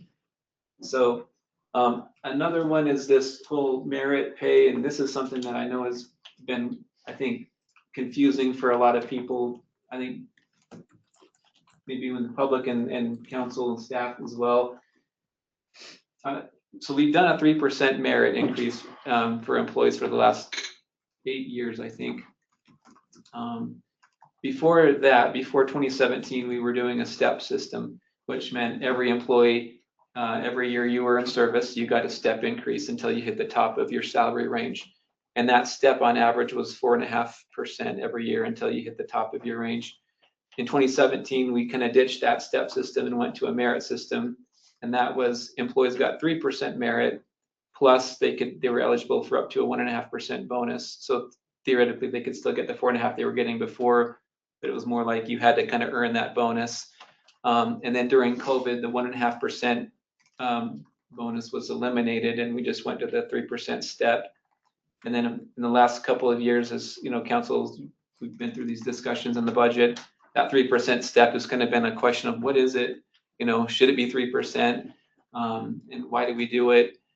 And my thinking on this is that I think it's a misnomer. I really do the merit, because it kind of implies like you have to only like a certain percentage of people should be getting that. Like, why would most people be getting it if it's quote unquote merit? And I think the intent was never that most people wouldn't get it. It's just a method of moving people through the range to be competitive with other cities, because every city you would go to, you would see that consistent movement through the range. And that's what this is really about, is making sure we're competitive with other cities and moving people through the range at a reasonable pace. If you go to Orem, for example, they have a 3% step, and it functions just like our 3% merit, but they call it a step. I would rather call it just a step. Just call it a step. I'm so sick of it. We talk about every freaking year, and it's like, and somebody brings up, well, what if we do merit? Blah, blah, blah. And it's just like, Let's just do it. 3 hours of my life that just gets sucked away on the word merit. And the biggest frustration has always been, does everybody get it? And everybody says, yeah, everybody gets it. And I'm like, why? Why are we, it's then it's not based off merit. And to your point, I think you're right. Like, I think that the reason people go and work in government and a lot of the times don't work in the private sector is there's some benefits. And one of the benefits is they get to see where they'll increase. They get to know that they're increasing as the longer they stay. And to have these guys tuning in every year to wonder if we're gonna screw with, John. huh? I went like this. Even though I have been. No, I went like this. No, but I was saying them tune in on the audio. I'm saying, yeah. No, but to your credit, Nate, I mean, that's the position we're being put in. It's like, what should we do, right? Well, I don't think I think it should just be baked in there. I actually agree with you. Yeah. The last couple of years, I've questioned some of it, but this last year I realized that this is something that I think we should just bake it in and stick to. Just bake it. Now, Just are bake you it. talking merit or Merit. COLA? Merit. No, merit. Cola is Okay. I'm discussed. talking about the 3%. But I don't, that's what I'm saying. I wanna just, I don't wanna talk about merit and COLA and do this math thing that we do every year. I I don't want, like that mental gymnastics. no, I hate it. And I want it gone. So yes, I will support your, your recommendation on this. I wish that we had something, some system baked in that gave a merit for years in. So like a 2-year, a 5-year, a 10-year. Because I think that one of the things we talk about is like, oh, we're always trying to like compete, like we just barely talked about, we're always trying to compete with surrounding cities and do these different things. And I think that having a bit of a hook, a bit of a retention program incentive, and now I'm talking more money, which is like should not be talking, but I'm confused with what you're saying with the merit thing. You're saying you just want it to be automatic? You don't want to Yes. talk about it? I want it to be I want when a person comes in to do their interview and they say, okay, here's the plan, buddy, you start here, but every year it'll go up 3%. So the longer you're here, and then it caps out here, right? Okay. And so they just know, they Okay. know that they're Right, gonna, that's what that you're it's saying. just All gonna right. be 3. Give my pen back. I'm sorry. But anyway, yeah, I think that we should at least look into the idea of some type of, and even if it's like, I've always loved what my Jody Wilkinson, where I was for the first 14 years, he did a match type program, and it increased, so at 2 years, you could voluntarily put this certain amount of money from your paycheck in, and come Christmas time, he would match it. And it was so awesome because it was like, $15 a paycheck or whatever, but it added up to be like what, $400 or $500, and then Christmas time you get $1,000, and it's just like sweet. And that could You already do that before, okay? Yeah, it's Yeah, but different. this is than- money you This can is a use. bonus. This is like a The- bonus Yeah. type thing. Yeah. It's like just like a structure type thing. But anyway, I'd like us to at least percolate, and I know we're high level right now, but I'd like us to percolate on those two types of concepts that are gonna make our employees feel, like we're investing in them. And then like possibly a concept like at the Christmas deal, we gave out our 5-year and our 10-year. And I think we could make that such that if somebody was on the fence of whether or not they were gonna jump to another fire station, they'd at least be thinking, gosh, but I've been here Stick it out. 3 2 more years. 3 years of 2 more years, I get this. If we increased how much they're getting paid on step, wouldn't they? Because step doesn't allow them to go above their cap, right? Or merit or whatever it's called. Right. So, Salary, right? so the longer you've been here, the more you can get, but the less likely you are to get it because you've hit the top of your range. And that may be the benefit. That may be like there could be people, tell me if I'm wrong, are there people that cap out that we lose? Do we lose people that are capped out and they take off because they're like, well, I'm not. We do, yeah. In fact, it's funny that I don't know the statistics for sure, but anecdotally, the people we tend to lose, well, no, I shouldn't say always, but you do lose a lot of senior employees who are kind of like, hey, I'm topped out. And I don't know that it's all about that they're topped out, but maybe that's part of it. Well, here's an option. Do we budget in, maybe what we do is once they hit their top, we're still budgeting the 3% stat, but they don't get it until they hit the next tier, or do you know what I mean by that? So it's like, okay, we'll budget and put into this amount, like. I guess it depends on how quickly they're reaching that. Max, I don't know. Years, Yeah, it'd be how long kinda does nice. it I don't take? know if we could pull together some of that. And I data. don't know, in the past, what makes me Not nervous, I like the Ten idea, minutes the idea of max. 3%, but there's gotta be a cap, cause I don't wanna see the salary thing move 3% every year. It's not, the there's a cap. ranges move Okay. with COLA. There's Okay. a cap, but, Ranges move with but both. part of what Jason's saying and part of what, like, we find is if we're losing our good people because they are stuck at the cap, can we put in some type of like additional hook that keeps them wanting to stay those extra years? That's the rub right there is our salary ranges are set based on, that gets into the middle box there is like, what's our target? Right now our target is our caps are set 5% below the average of all the caps in Davis County. They're And not so- set 5%, they're set not to fall below 5%. Right, Yeah.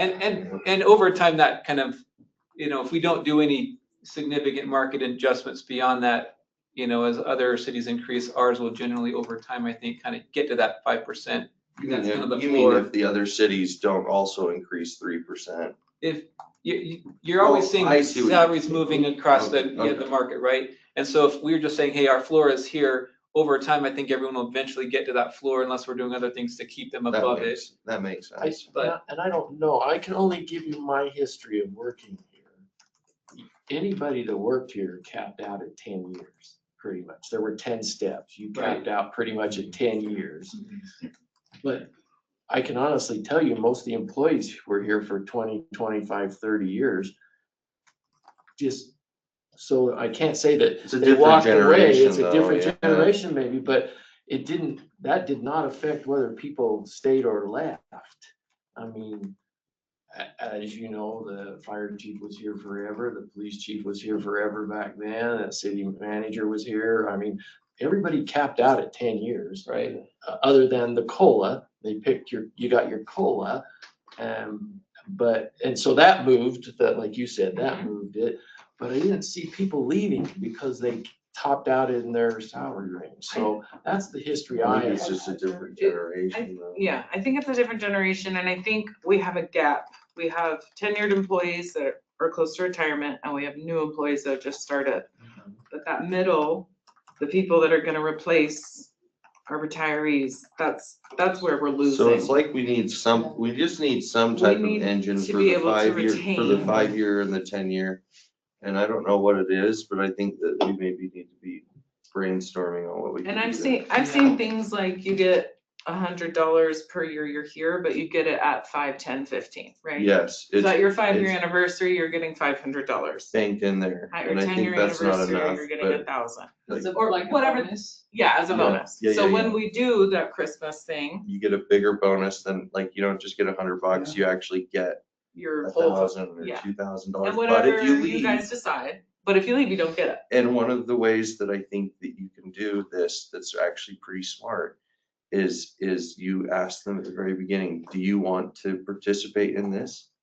And they have to put skin in that game. So even if you did, like, say, the 5 year, do you want to participate in the 5, 10-year bonus?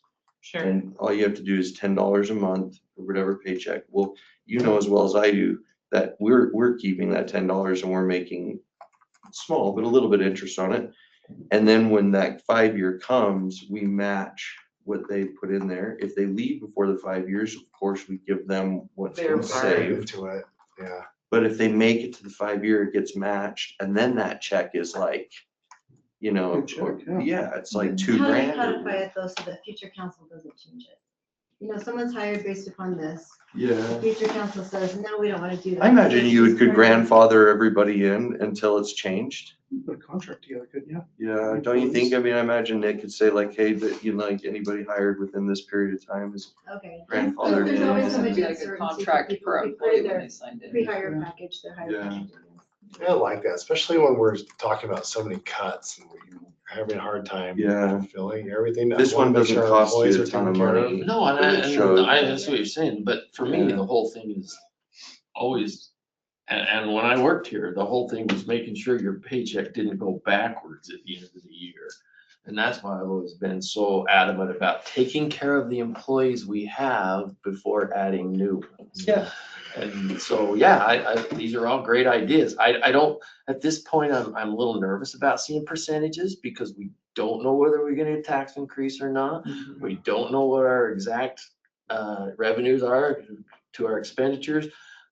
We don't know what the COLA is at this point. So I'm really nervous about percentages. But for me, the biggest thing is taking care of the people we have and making sure that there's no negative paychecks out there that are less than they were before, as of July 1st. I love that. Cool. Yeah, I Thank agree. you, Mike. Yeah, how many Yeah. paychecks are in a year? 52, 26? 26, yeah. 52 would Because be there were awesome. times when I worked here, It would be so because of great. health insurance costs going up or whatever, you literally were taking home less than you were Oh, on yeah. July 1st than Oh, what yeah. you were on Yeah, June dollar 30th. amount less, not even talking about inflation, right? Right. Yeah. And so Ten I bucks a don't ever paycheck want that comes to happen to 1,300 anybody. at year 5.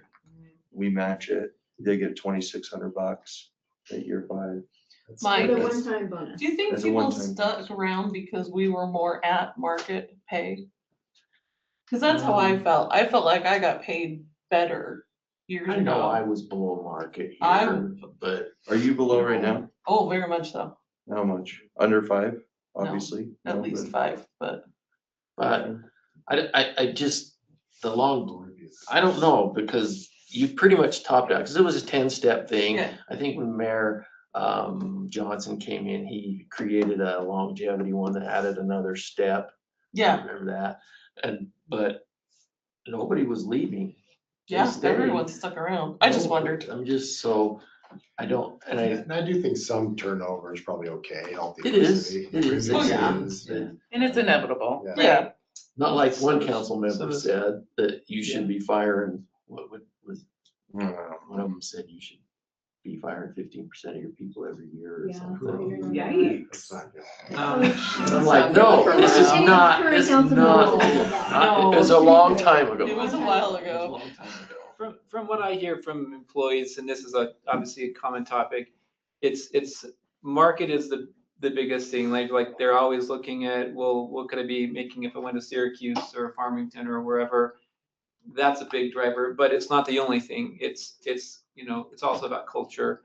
And there's a guy that does a lot of this talking about motivation, Daniel Pink, but he wrote this really big book called Drive, goes around lectures, to conferences. But his whole point was like, pay is never a motivator to better performance or to people being happy and sticking around the job. It can be a dismotivator, but it's not a motivator. And by that he means like, if you're paying people competitively, you're pretty much, people are going to be okay.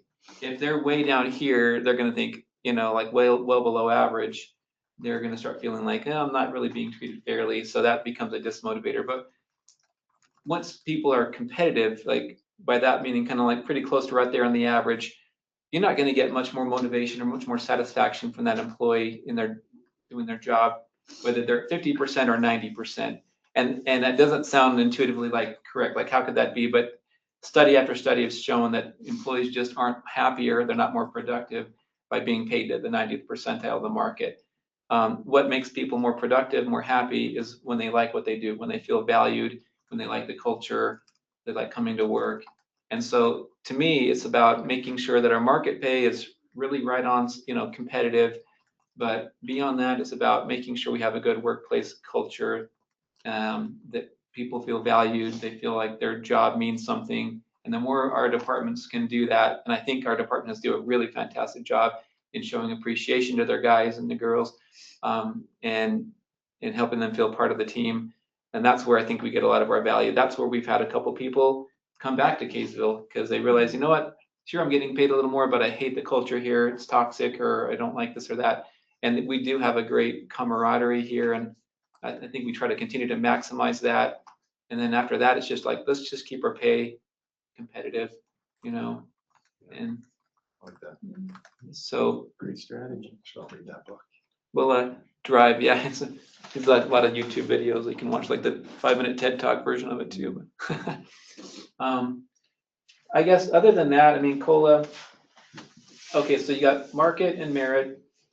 which is now STEP, I guess. I guess before we move on, is anyone questioning STEP or just call it, retitle it STEP and be good with it? Sorry, I did speak kind of definitively, but not everybody maybe agreed with what I was saying. Yeah, I'm fine with that. just calling it STEP. Yeah. And I want to say too, that Retention plan? just because most people get, 95% of our people get the STEP or the merit, if we have disciplinary issues, that's happening. And I know we don't like publicly talk about that a lot, but every month we have disciplinary things going on. And if somebody's not doing their job right, they're getting, there's consequences. Either they're getting probation extended or they're getting terminated. We've had several terminations over the last, couple of years that we don't talk about a lot. And so those people are getting managed out of the organization, or they're getting their STEP sometime will be held. And that's happened as well. Just because it's called a STEP doesn't mean we couldn't say, you know what, you're gonna get held right there until we can work through some disciplinary things. So, Would that be a sliding as well? Like, you're just gonna get 2% instead of the 3 because you need to improve in these areas. I don't think we've ever done that, like in terms of like, okay, you're gonna get a half a step, but if they're not doing their job, they're just not gonna get their step, period. So, and then they're probably on a performance improvement plan where they're gonna, they don't meet certain things, they're probably not gonna be around very long. And so I don't wanna, just because we're calling it STEP now, doesn't mean that it means people aren't gonna have to earn that step, I guess is what I'm trying to say there. Jason, you said, can I say something? Oh, sure, yeah. I like the idea. I feel like it's been a turbulent few years as far as compensation goes, partially because of inflation. I mean, because we've had this, since I've been on, we've had to deal with all the post-COVID fallout with you remember the first year, it went up like 6-something%, yeah. And so I think it's been hard to try to figure it out, and part of it's been what that's been called. But I like that we've kind of gotten to a good place where we feel like we can start to come up with a system moving forward. Like, I feel like we're starting to do that with all of our departments, like with pay, with this, like if we can come up with a system that we like, that is sustainable, that'll be a good thing. So if it requires some changing or incorporating some of John's ideas or other ideas, like, I think it's great. But I think a lot of the work we put in has kind of gotten us to this point. I don't know. That's true. Like that. Yeah. You're absolutely right. Excellent. Other than that, so COLA is how, once you set those salary ranges, they move with COLA. Are you as familiar with the phrasing? I have Oh, no yeah. idea. I am. I'm Oh, sorry. okay. All right. Good so far. I remember that for my first Oh, time, yeah. like, all these acronyms, I'm like. Coca-Cola? Yeah. COLA is also one of those things that I think is a little bit, sometimes of a misnomer, cost of living adjustment, right? But we look at things like inflation and URS, and we've surveyed cities to see what they're doing with their COLAs. A lot of them base their COLA on what the Utah retirement system does with their pension. They do a COLA. Also, you can look at, the CPI, Consumer Price Index, and see, all right, what's inflation doing there? We also look at what other cities are doing with their COLA, because a lot of it, we call it cost of living, but it's also about making sure our ranges stay competitive. So we don't just say, okay, we're going to be average today, but if we don't do anything about that, a few years down the road, we're going to be well below average because everyone else is moving those salary ranges up, with cost of living adjustments every year or two. So I know this is something that will get debated more, and I don't know that our plan is necessarily to say we're just going to do what we're doing with merit and just say leave it alone. We'll just tie it to this and forget about it. It'll come up and we'll discuss it in council. But as we get into it, that's kind of what we're targeting as we look at those things. We look at URS, we look at other cities and try to find that sweet spot of where we need to set our COLA so that we stay competitive and don't just sort of lose ground within the market. And so, yeah, the question here is where should we start for this budget year, right? With our COLA comparator. I would say you get the Utah index, because there is one, they give it to you every day, but then you've got to get those bids on like health insurance for the employees and that, because if it's only, so say the cost of living index for Utah's 1.5%, but our insurance premiums go up tremendously, that 1.5% is not gonna maybe cover that insurance premium. So that's why I say giving you percents and numbers right now is really tough. Yeah. But having to just say, okay, Utah's cost of, Utah cost of living index is this much, or the national or URS or whatever, they'll have numbers for you can use, but that may not, for that one part of Kaysville City where insurance premiums might go way crazy, we have to throw those in and figure that out so that we're not hurting somebody that way, you know. This is the bottom line is if an employee all of a sudden they're paying $200 a month out of theirs for their family plan, and then all of a sudden now they have to pay $300 on their family plan. That I don't want the 2% COLA doesn't cover that $300. So I want to make sure that we take all that into consideration and say, okay, you're getting a 2%, but you also got to pay $100 more for and you just lost the 2%. That's what I'm most concerned with. So I don't know how you can get to those numbers at this point. Yeah, that for sure. Right now, we don't know the numbers, but we'll in a couple more months, we'll have a better idea of what things are looking like. And so So are we talking about moving away from URS then, or is that what this discussion is, or are we? The question is that a good place to It's a be? good place to start. I think it's a good baseline. But if it's say 2%, but insurance goes up, to employee that much, then we might have to say, well, okay, we might only be able to go 1.5%, but we're gonna take that $100, which would actually end up being 3.5% instead of 2%. Because we don't want to see you going negative. That's the last thing I ever want to see a city employee is one pay period to the next actually costs me more money and not. So it's hard for you to give me those numbers. that's a great point. Yeah, I think that's a great point. If in the end, the actual employee paycheck has gone down from one year to the next, then maybe it is time to look at our COLA and, all right, why is that? Is it Exactly. reasonable? So there are factors we don't have any control over. Exactly. Should the city absorb all those costs?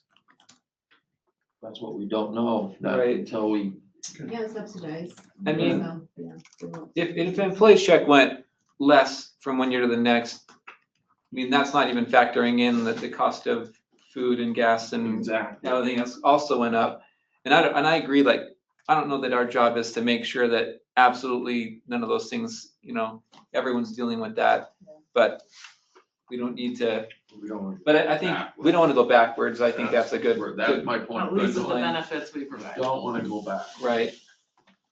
Now, at some point, maybe we will have to subsidize or help, or I don't know, till we get numbers and we know exactly, that's almost impossible for me to say, because we don't know what we're gonna be able to do with the tax increase at this point, we don't Right. know. So it's just so unknowing I think, the direction you're headed sounds great.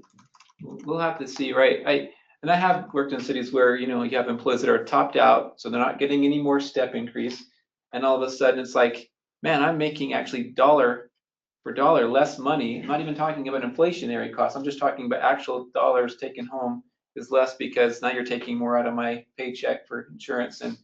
And that, I think that is a good flag, like, ooh, that, are we doing the right thing on? I can honestly say, working here, topped out of 10 years, probably went 10 or so years, never got any never got any increase because I was topped out. But then insurance went up so high and COLA was like 1%. And so I literally took home less in July than I did in June, basically. You were in the public sector. That's true. And, That's what happens. That happens too. And I'll be honest with you. No, you were in the private is what I meant to say. That's what I experience Yeah. every year in the private Well, sector, exactly. but you shouldn't be experiencing that in the public sector. I don't know what it is in the private sector. It It's seems like you bad. have the ability to, you know, sometimes they. You have the ability to make more money. Increase and make. Absolutely. There's But I'm just options, saying as but yeah. because we talk about the longevity and we talk about trying to keep retained employees. The thing with and a family, I like the working family K's have always had, but I just don't want to see somebody go Negative. Right. Bad.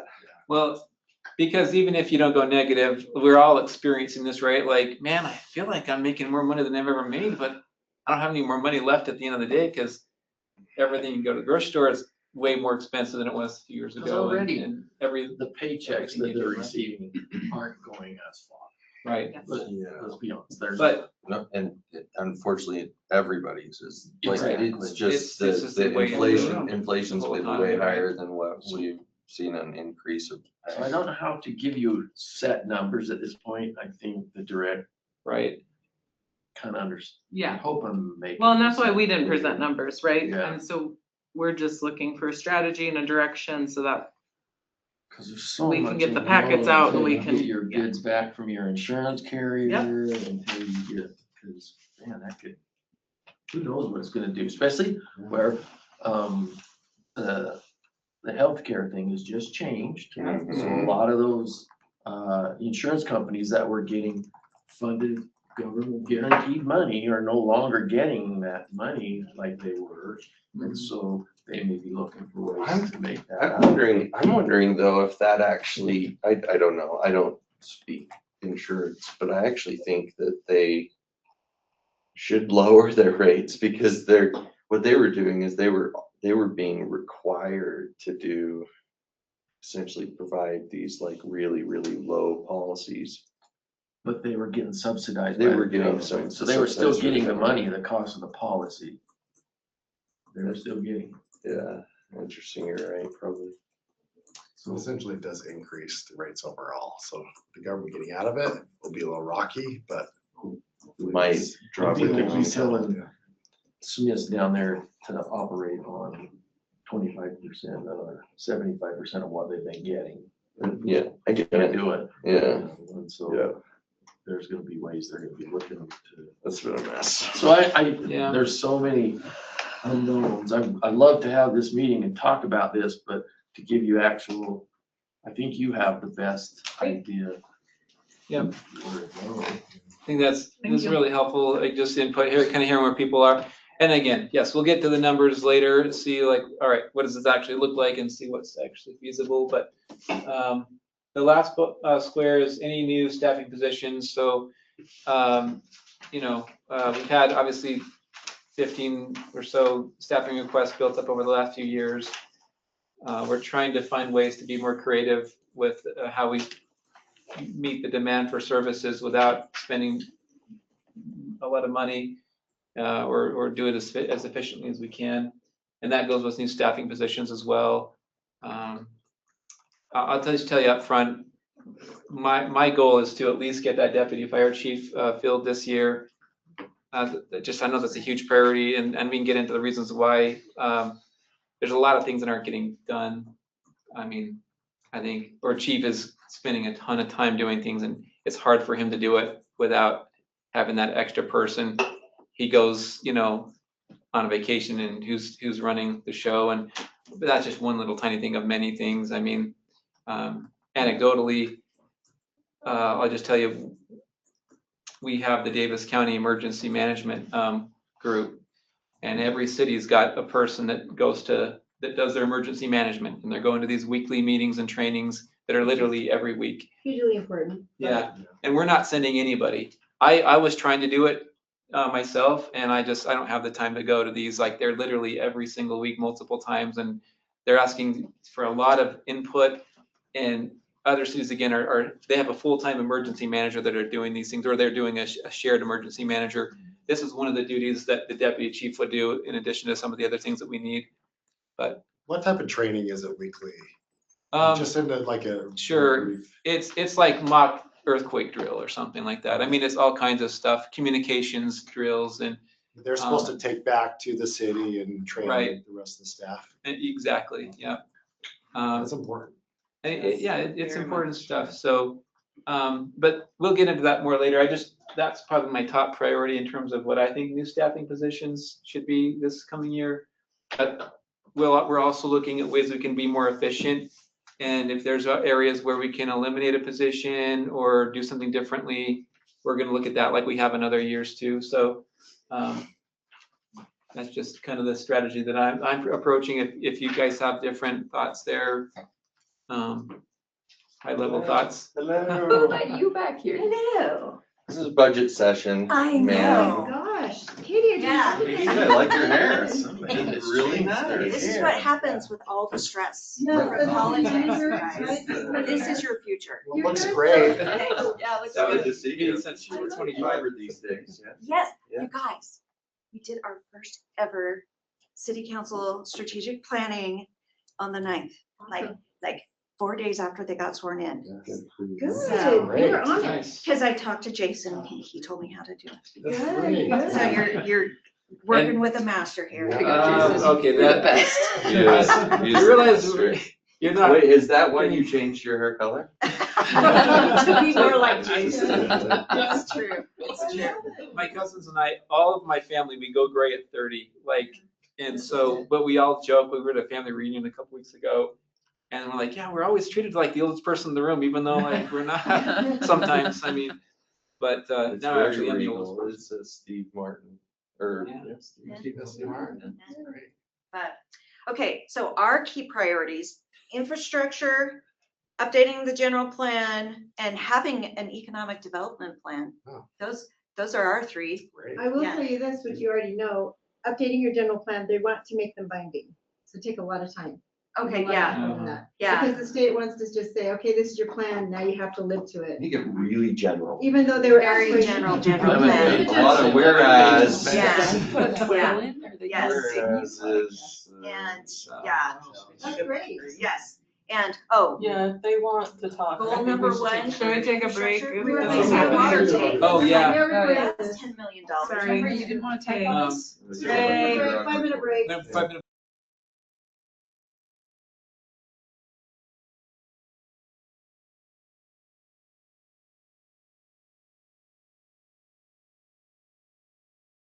Hi, Katie.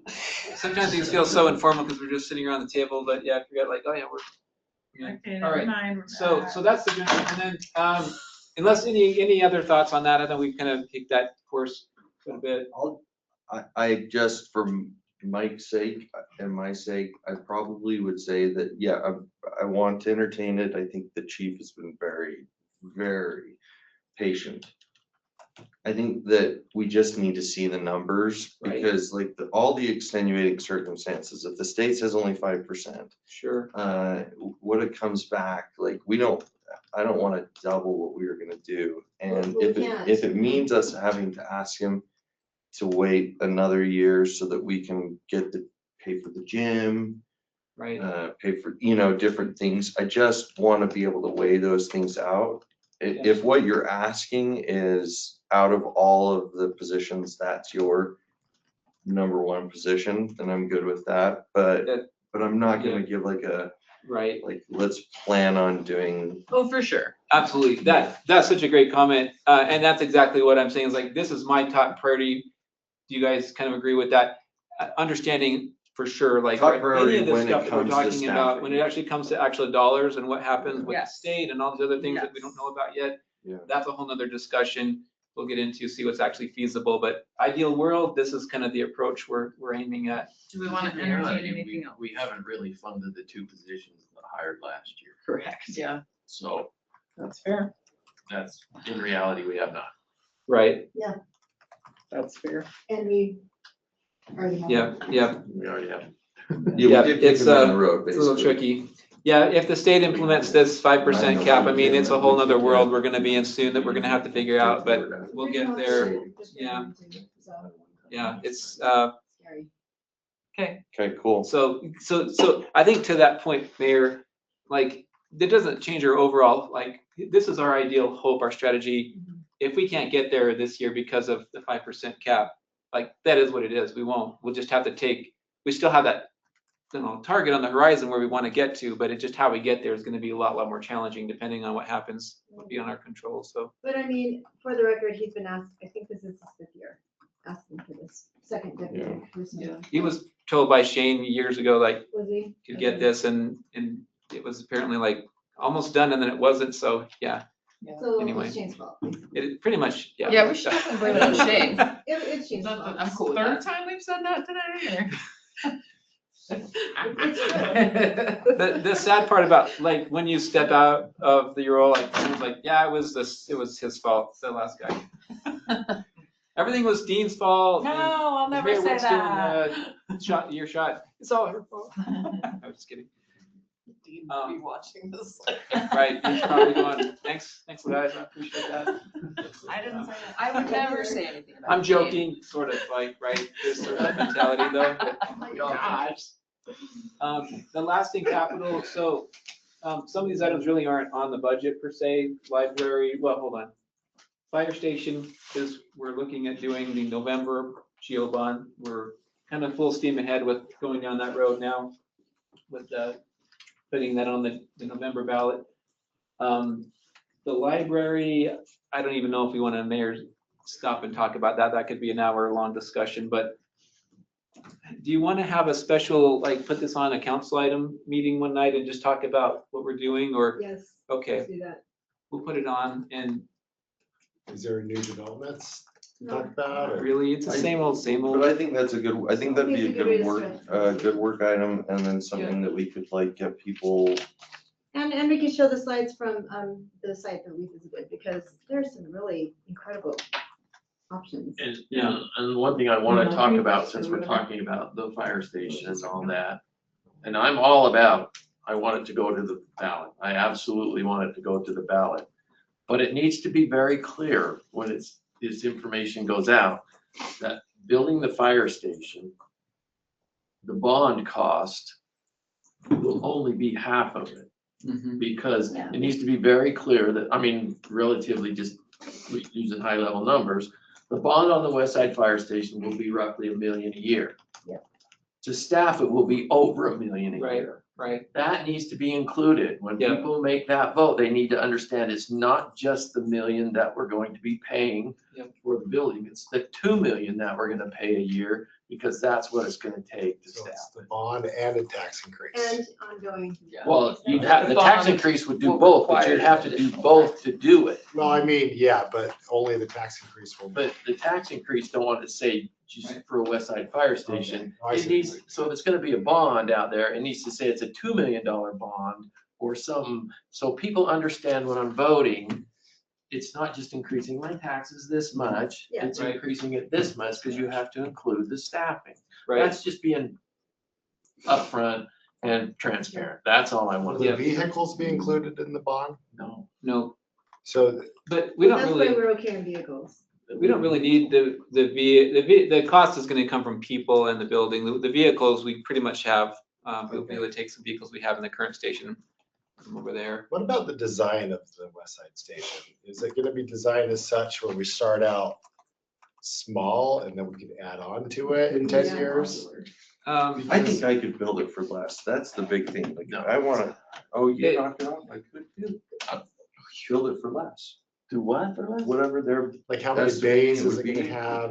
Yeah, we don't Like have. build it Yeah. yourself. We don't have any design yet, No, but, just mean- swear it's so much more than it should be. we've got a $16 million building that we're kind of looking at, 16-ish, right? Oh, I thought you Um, said 60 and I was like, So that's what oh he said. my That's a- gosh. that's a nice building. See, we've already cut the budget. Let's put that in the I PR. just don't get it. I don't get it, because like, how many square feet is this building? Plus price This of lumber building? went down. This building's about 10,000 square feet. Okay, so like, there's $2 million homes that are 10,000 square feet. Like, how come it costs us $16 million? Because right now, the cost to build a fire station, and we're using the cost, the Syracuse just built one out by the park out there. It's roughly around $650 to $700. How a could square they foot. do at like really getting good? Farmington's got a price on their new It's- fire station. I think it's 17 million. I think whoever's building fire stations is driving- really it's St. inflating. George was a lot less. What's driving the cost? I'm That's my curious if curiosity, there's- like, I'd love to just have somebody I do. demonstrate to me. Maybe that's Maybe a another way to work item find for out another why- night. Yeah, another night. Yeah. But I mean, we can get into that. It's, Hey, Jason, Yeah. would it be possible to find out from some of the cities that have built new ones recently exactly why that cost is what it is? or just see how much they like went out into the different privates. I mean, that's probably another work item. Yeah, but I think, yeah, we could talk about the details of why fire stations cost what they do. I would say I don't know talk to why they do. I mean, I got the prices that I got from Galloway, which is just did the Syracuse Fire Station, and they do in the EOC in Davis County, and they've done about 10 other fire stations in the last couple of years. And he was just giving me broke down numbers of what they have on their spreadsheets of what they've cost. It just Costs are seems to me like. crazy. Well, it Nuts. is crazy. It is crazy. Cause it seems like if you turned 30%. into the general contractor and you just got a cement guy and you just got this guy and you just got that guy, that you could do it for.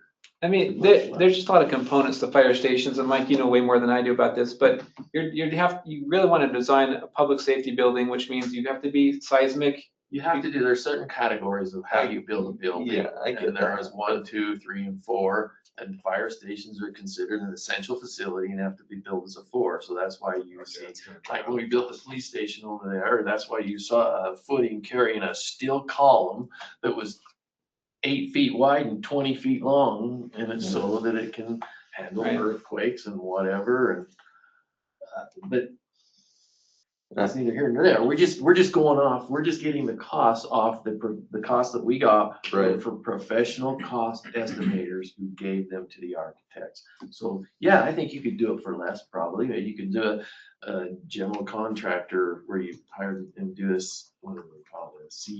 CMGC, construction management general contractor, and maybe do it for 10% less. But that's what you're talking. 20%.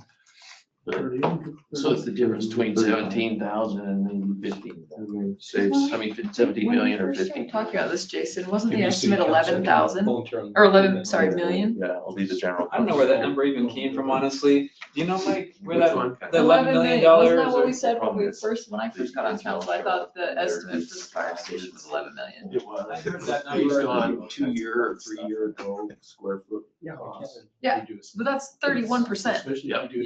Yep. That is- 4 years. Oh, yes. That's wild. It's That's what it's crazy. done. And that's what You it's think that's done. bad? Look at what the water pipes have done, like 200% increase. Look at what Yeah, asphalt's, I right? remember hearing about Right, that. asphalt's 100% Building more. Yeah, roads is like charge them. Right. Okay.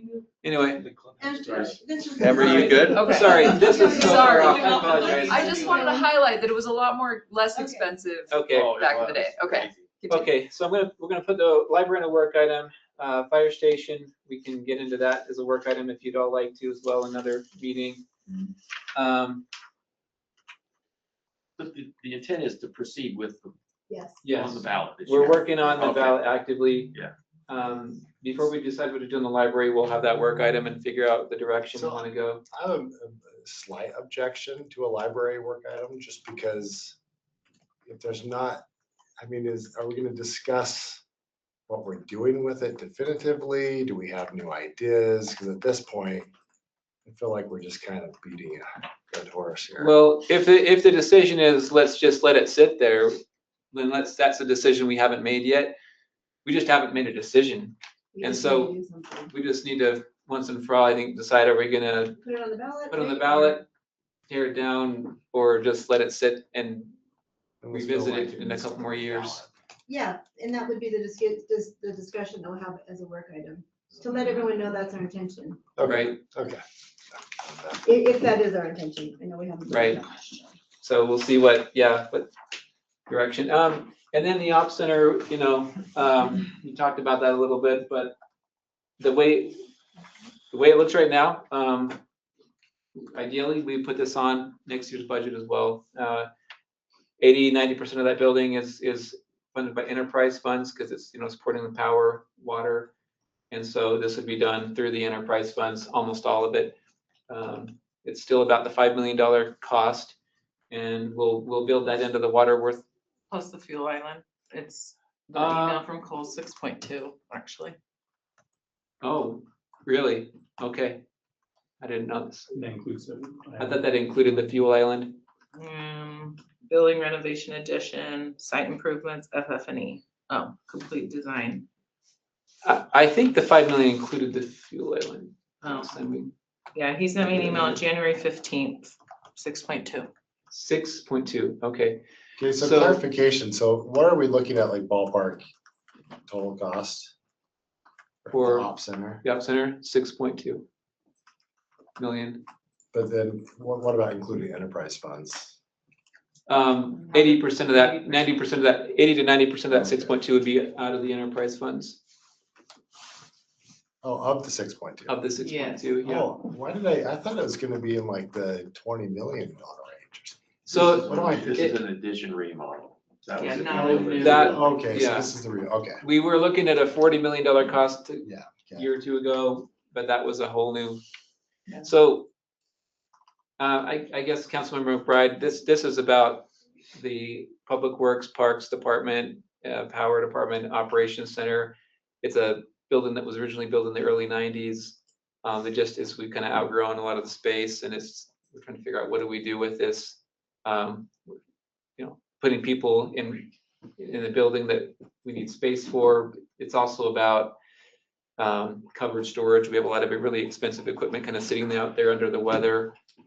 We'd like to have some covered storage for, and then also we're under a shot clock right now from the state to redo our fuel island. It's not compliant.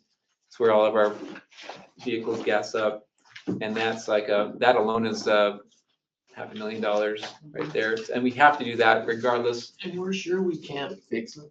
We've looked and looked, yeah, we've had people out there looking at it for us, engineers, and it's, Okay. and the state people have come out. This and is for fun. I Googled one day.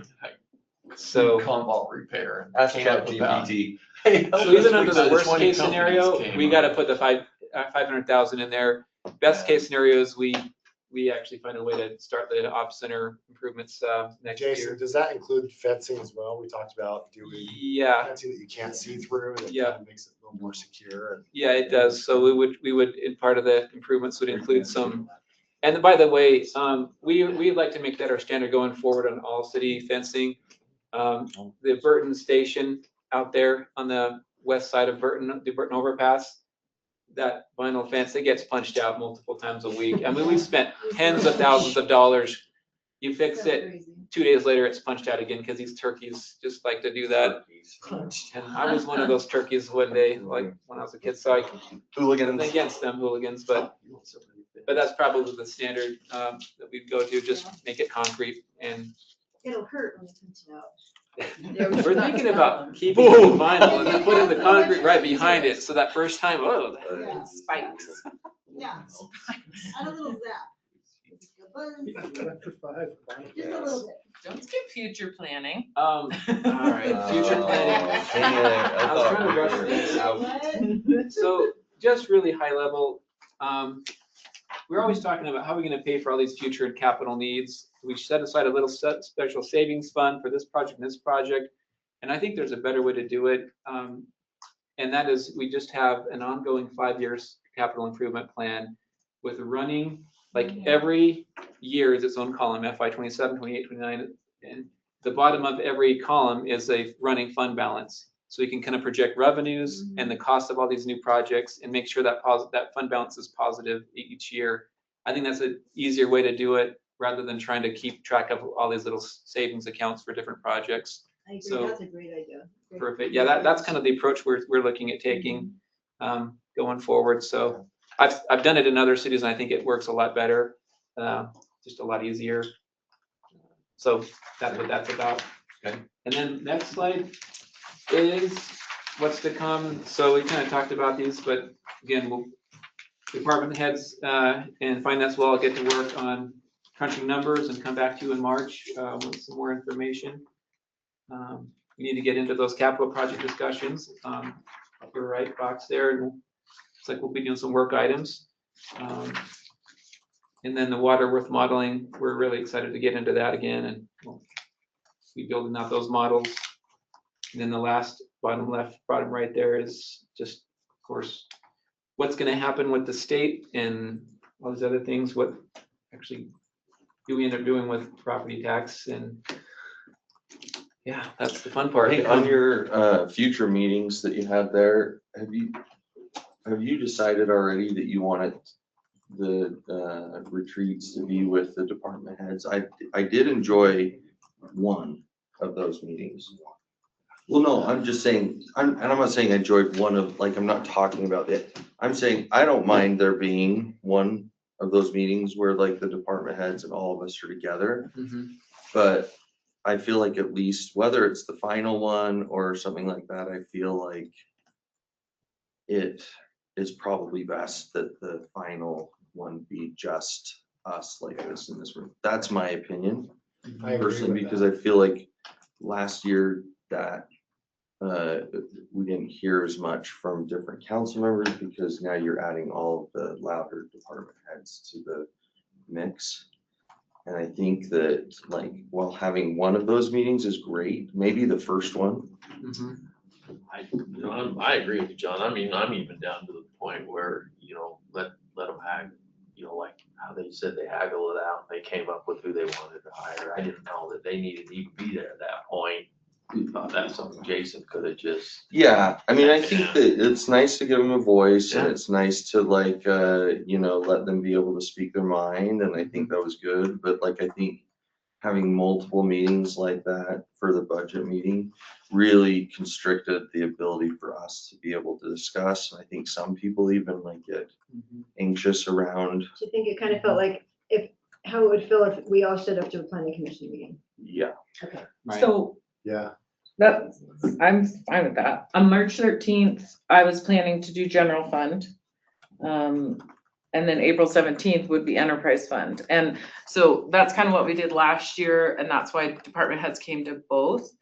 Last year, the second meeting, April 17th, when we did enterprise fund and then we revisited general fund. I mean, I don't want to speak for Jason, but maybe at that point, once enterprise fund discussion is over, Mhm. we could excuse department heads at that point, but Don't know that, with it being so tight, I think we're so limited in what our abilities to do this year are. I don't even know that they need to be there if they don't. I mean, Yeah. I think that Jason and you, Mhm. this young man right here, Parker. Parker, sorry, Parker, could project to us the needs of the city. Because I think there's really not a lot of room for emotions, I guess, somewhat. It's pretty gonna be black and white. And I don't know that you need a lot of, I think you're gonna narrow that down, that's what you get paid to do. And that's a huge part of what we do is we meet with the department heads one-on-one and we're gonna go through their budgets line by line and look at, what did we spend last year and the year before, and just really fine tune those budgets. Why do you have 5 Netflix? Right. You could only have. That's the question you That's should fair, ask, but you not guys us. also have priorities like the sidewalk Yeah. improvements and trees and different things. And so, I mean, none of those were discussed here of what you want to see in I think we still need to do budgets as that, well. because obviously the skate park is a big deal this year. Right. And I What do you think, think, Kathy? I mean, I see both sides. I agree that, it can be helpful to have discussions when it's just us. But kind of to Marin's point, like, if we talked a lot last time about, like sidewalk repair. We kind of just came up with something and then, I mean, I guess it worked. We came up with something and then Josh had to tell us what was actually feasible, so.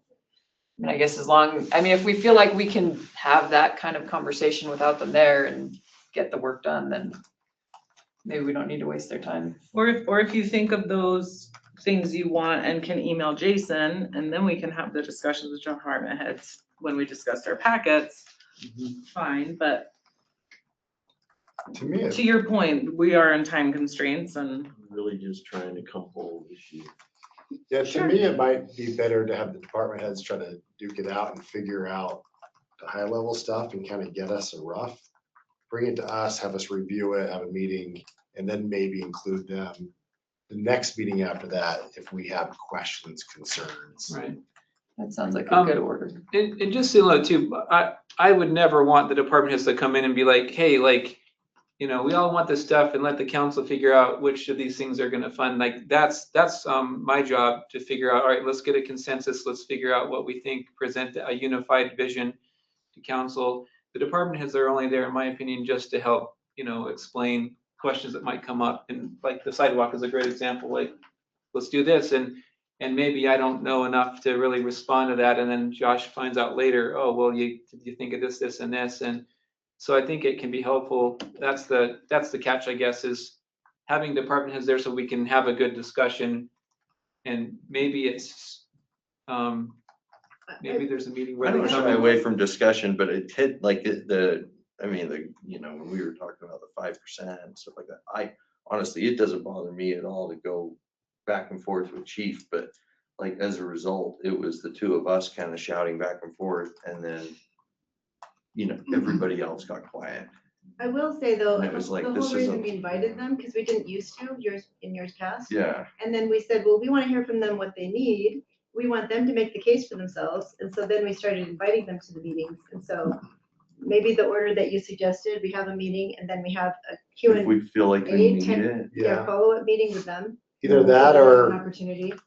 we submit our questions back to Jason, you send them back to departments. Yeah. Because I felt like, I like the fact that we're trying to get creative and try different things, but last year it just wasn't as helpful as I was hoping. That's my position. Anyway, but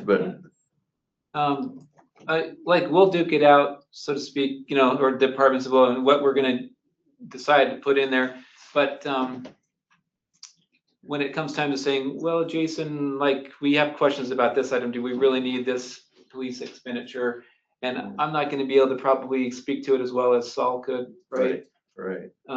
So there's that. I mean, we could always say, all right, let Saul respond to this and get back to us, but does that make it more efficient or probably less No, you're efficient? probably, I don't know. I think what Nate proposes is a great idea. They do get out to you, then we have our initial thing. And then maybe we do like a hybrid where they're there for the first 2 hours of the next meeting. An opportunity for us to ask them questions about stuff, Right, but then they leave before we start having right. discussion. I feel like we need time after that experience to. I feel like this year is gonna be really interesting because if the state goes through with this 5% cap, It's not gonna really matter. it's not gonna matter, right? Sure. We're gonna say, you're gonna say, departments, go figure out how to make this work, and we're gonna come back to you with a budget that includes a less than a 5%, you know, increase. And at that point, you're probably gonna say, we trust that you guys are recommending the best things to cut. We're not gonna That's kind of interfere with that. It has So- to- yeah, Okay. that's So crazy. many That's a crazy parameters cut. that you have to fit within, and I think this bill's gonna pass.